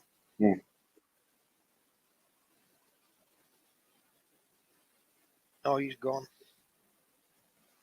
He lost signal, I guess. Well, let's wait for him to come back. This is I do very, like very, that. this is very, very dangerous to talk in public about anyway. So you should be very, very careful. Especially I've got locked doors and big machetes, so I'm okay. No, I'm talking about the channel. I'm talking about the channel. I don't want to bring the channel. Well, look, in trouble. I'm not scared about my life because nobody cares about this fucking old German. So, but well, yeah, I'm the same, you back. But I don't want to bring the channel in trouble, you know.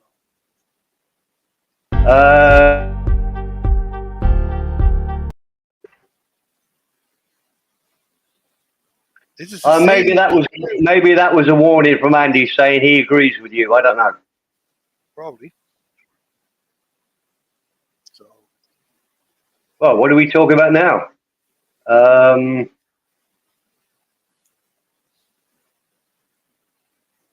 What was we talking about earlier? Anyways, I forgot that. It's all right. No, we're okay. We're saved. Spiritual's back.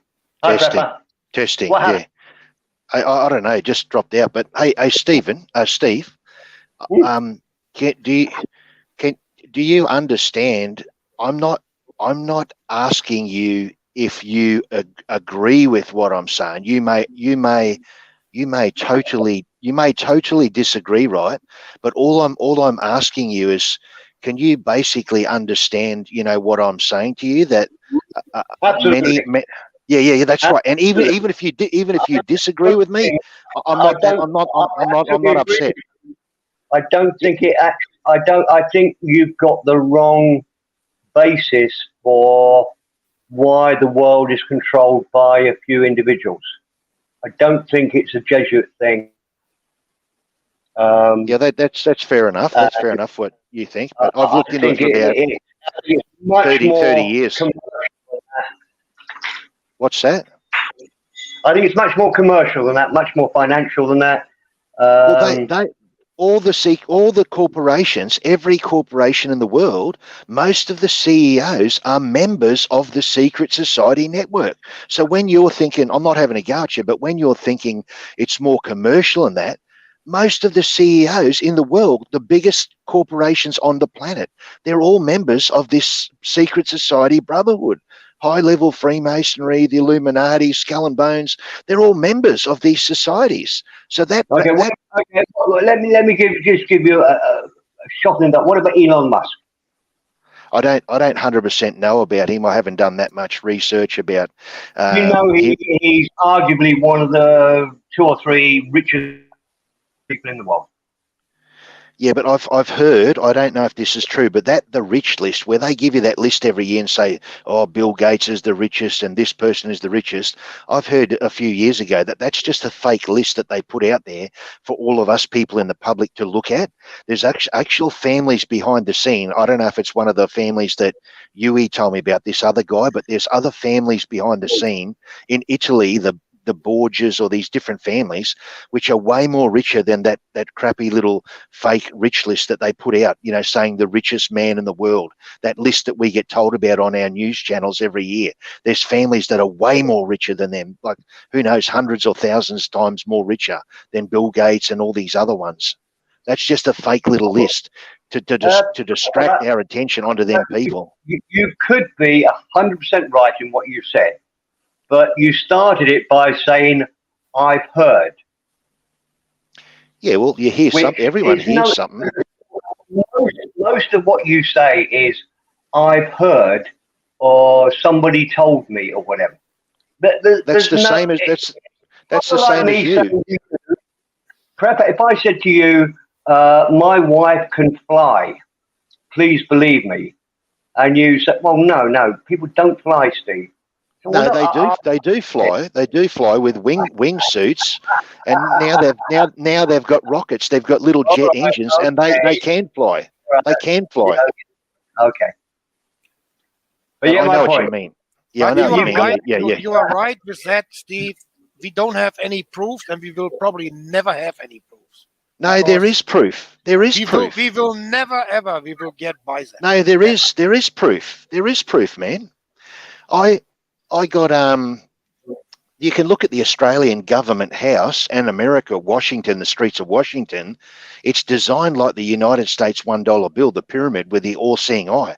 That's our Australian government house has got it built into the government. You can look at it on a satellite image. Look down. You can see the pyramid, the 13 layers on the front lawn, which is the same as the USA $1 bill. The pyramid there has 13 rows of bricks. And not only that, I heard from a police commissioner. It was on a boring show which most Australians wouldn't even watch. It's a very small viewership. It's called the National Press Club, and they said in there that this guy, he was the police commissioner for the whole state of New South Wales. That's like in England, like you've got Scotland up the top. And then you got Wales or Northern Ireland or England. You know, it's like a large area, Steve, or UIs. It's like Germany or a large part of, Europe.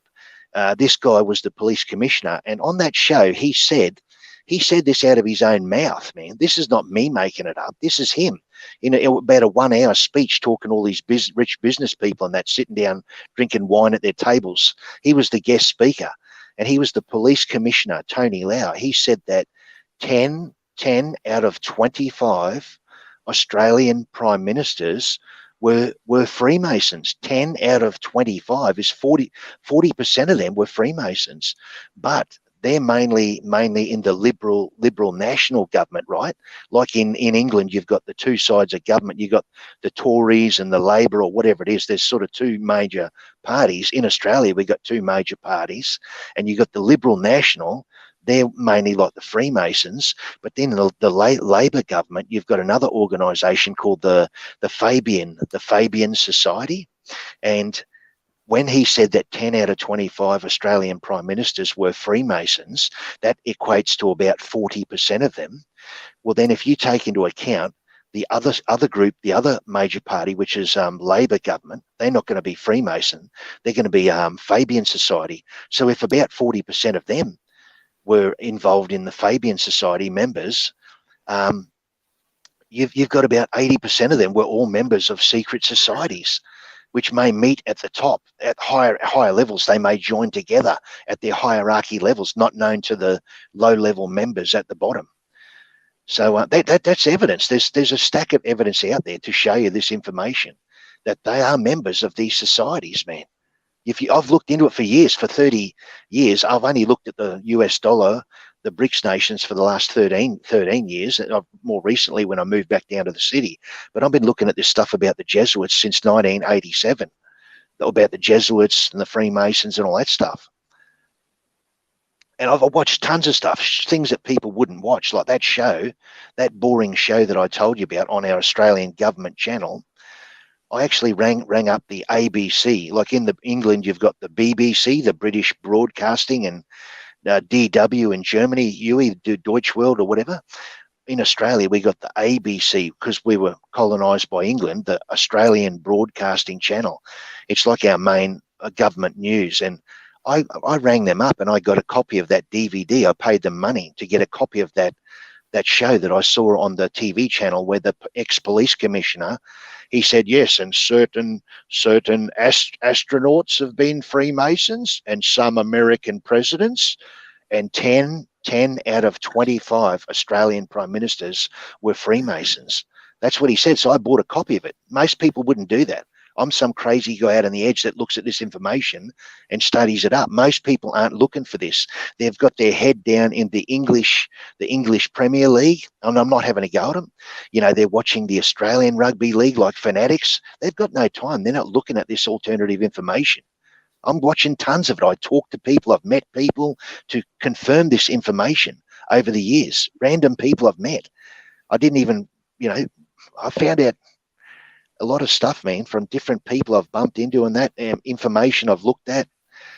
And when you say I've heard or I read, well, that's how you get most of your information, Stephen. Everyone, a soldier who gets trained in the army, he listens. The commander yells out information.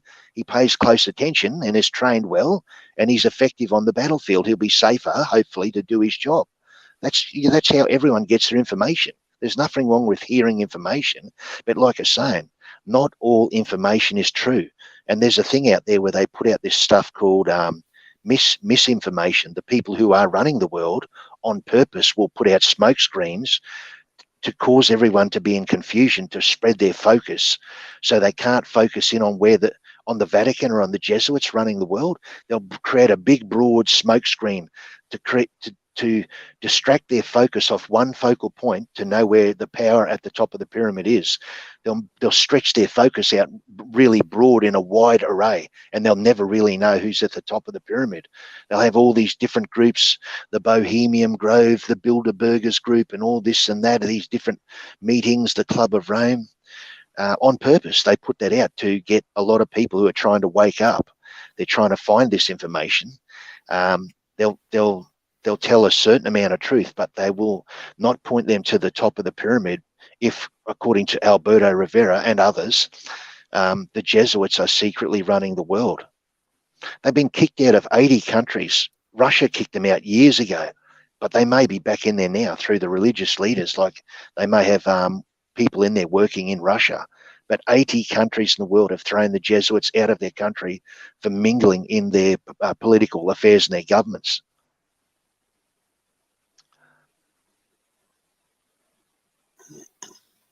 Gentlemen, I'm still there. Yeah. Gentlemen, I'm still here. But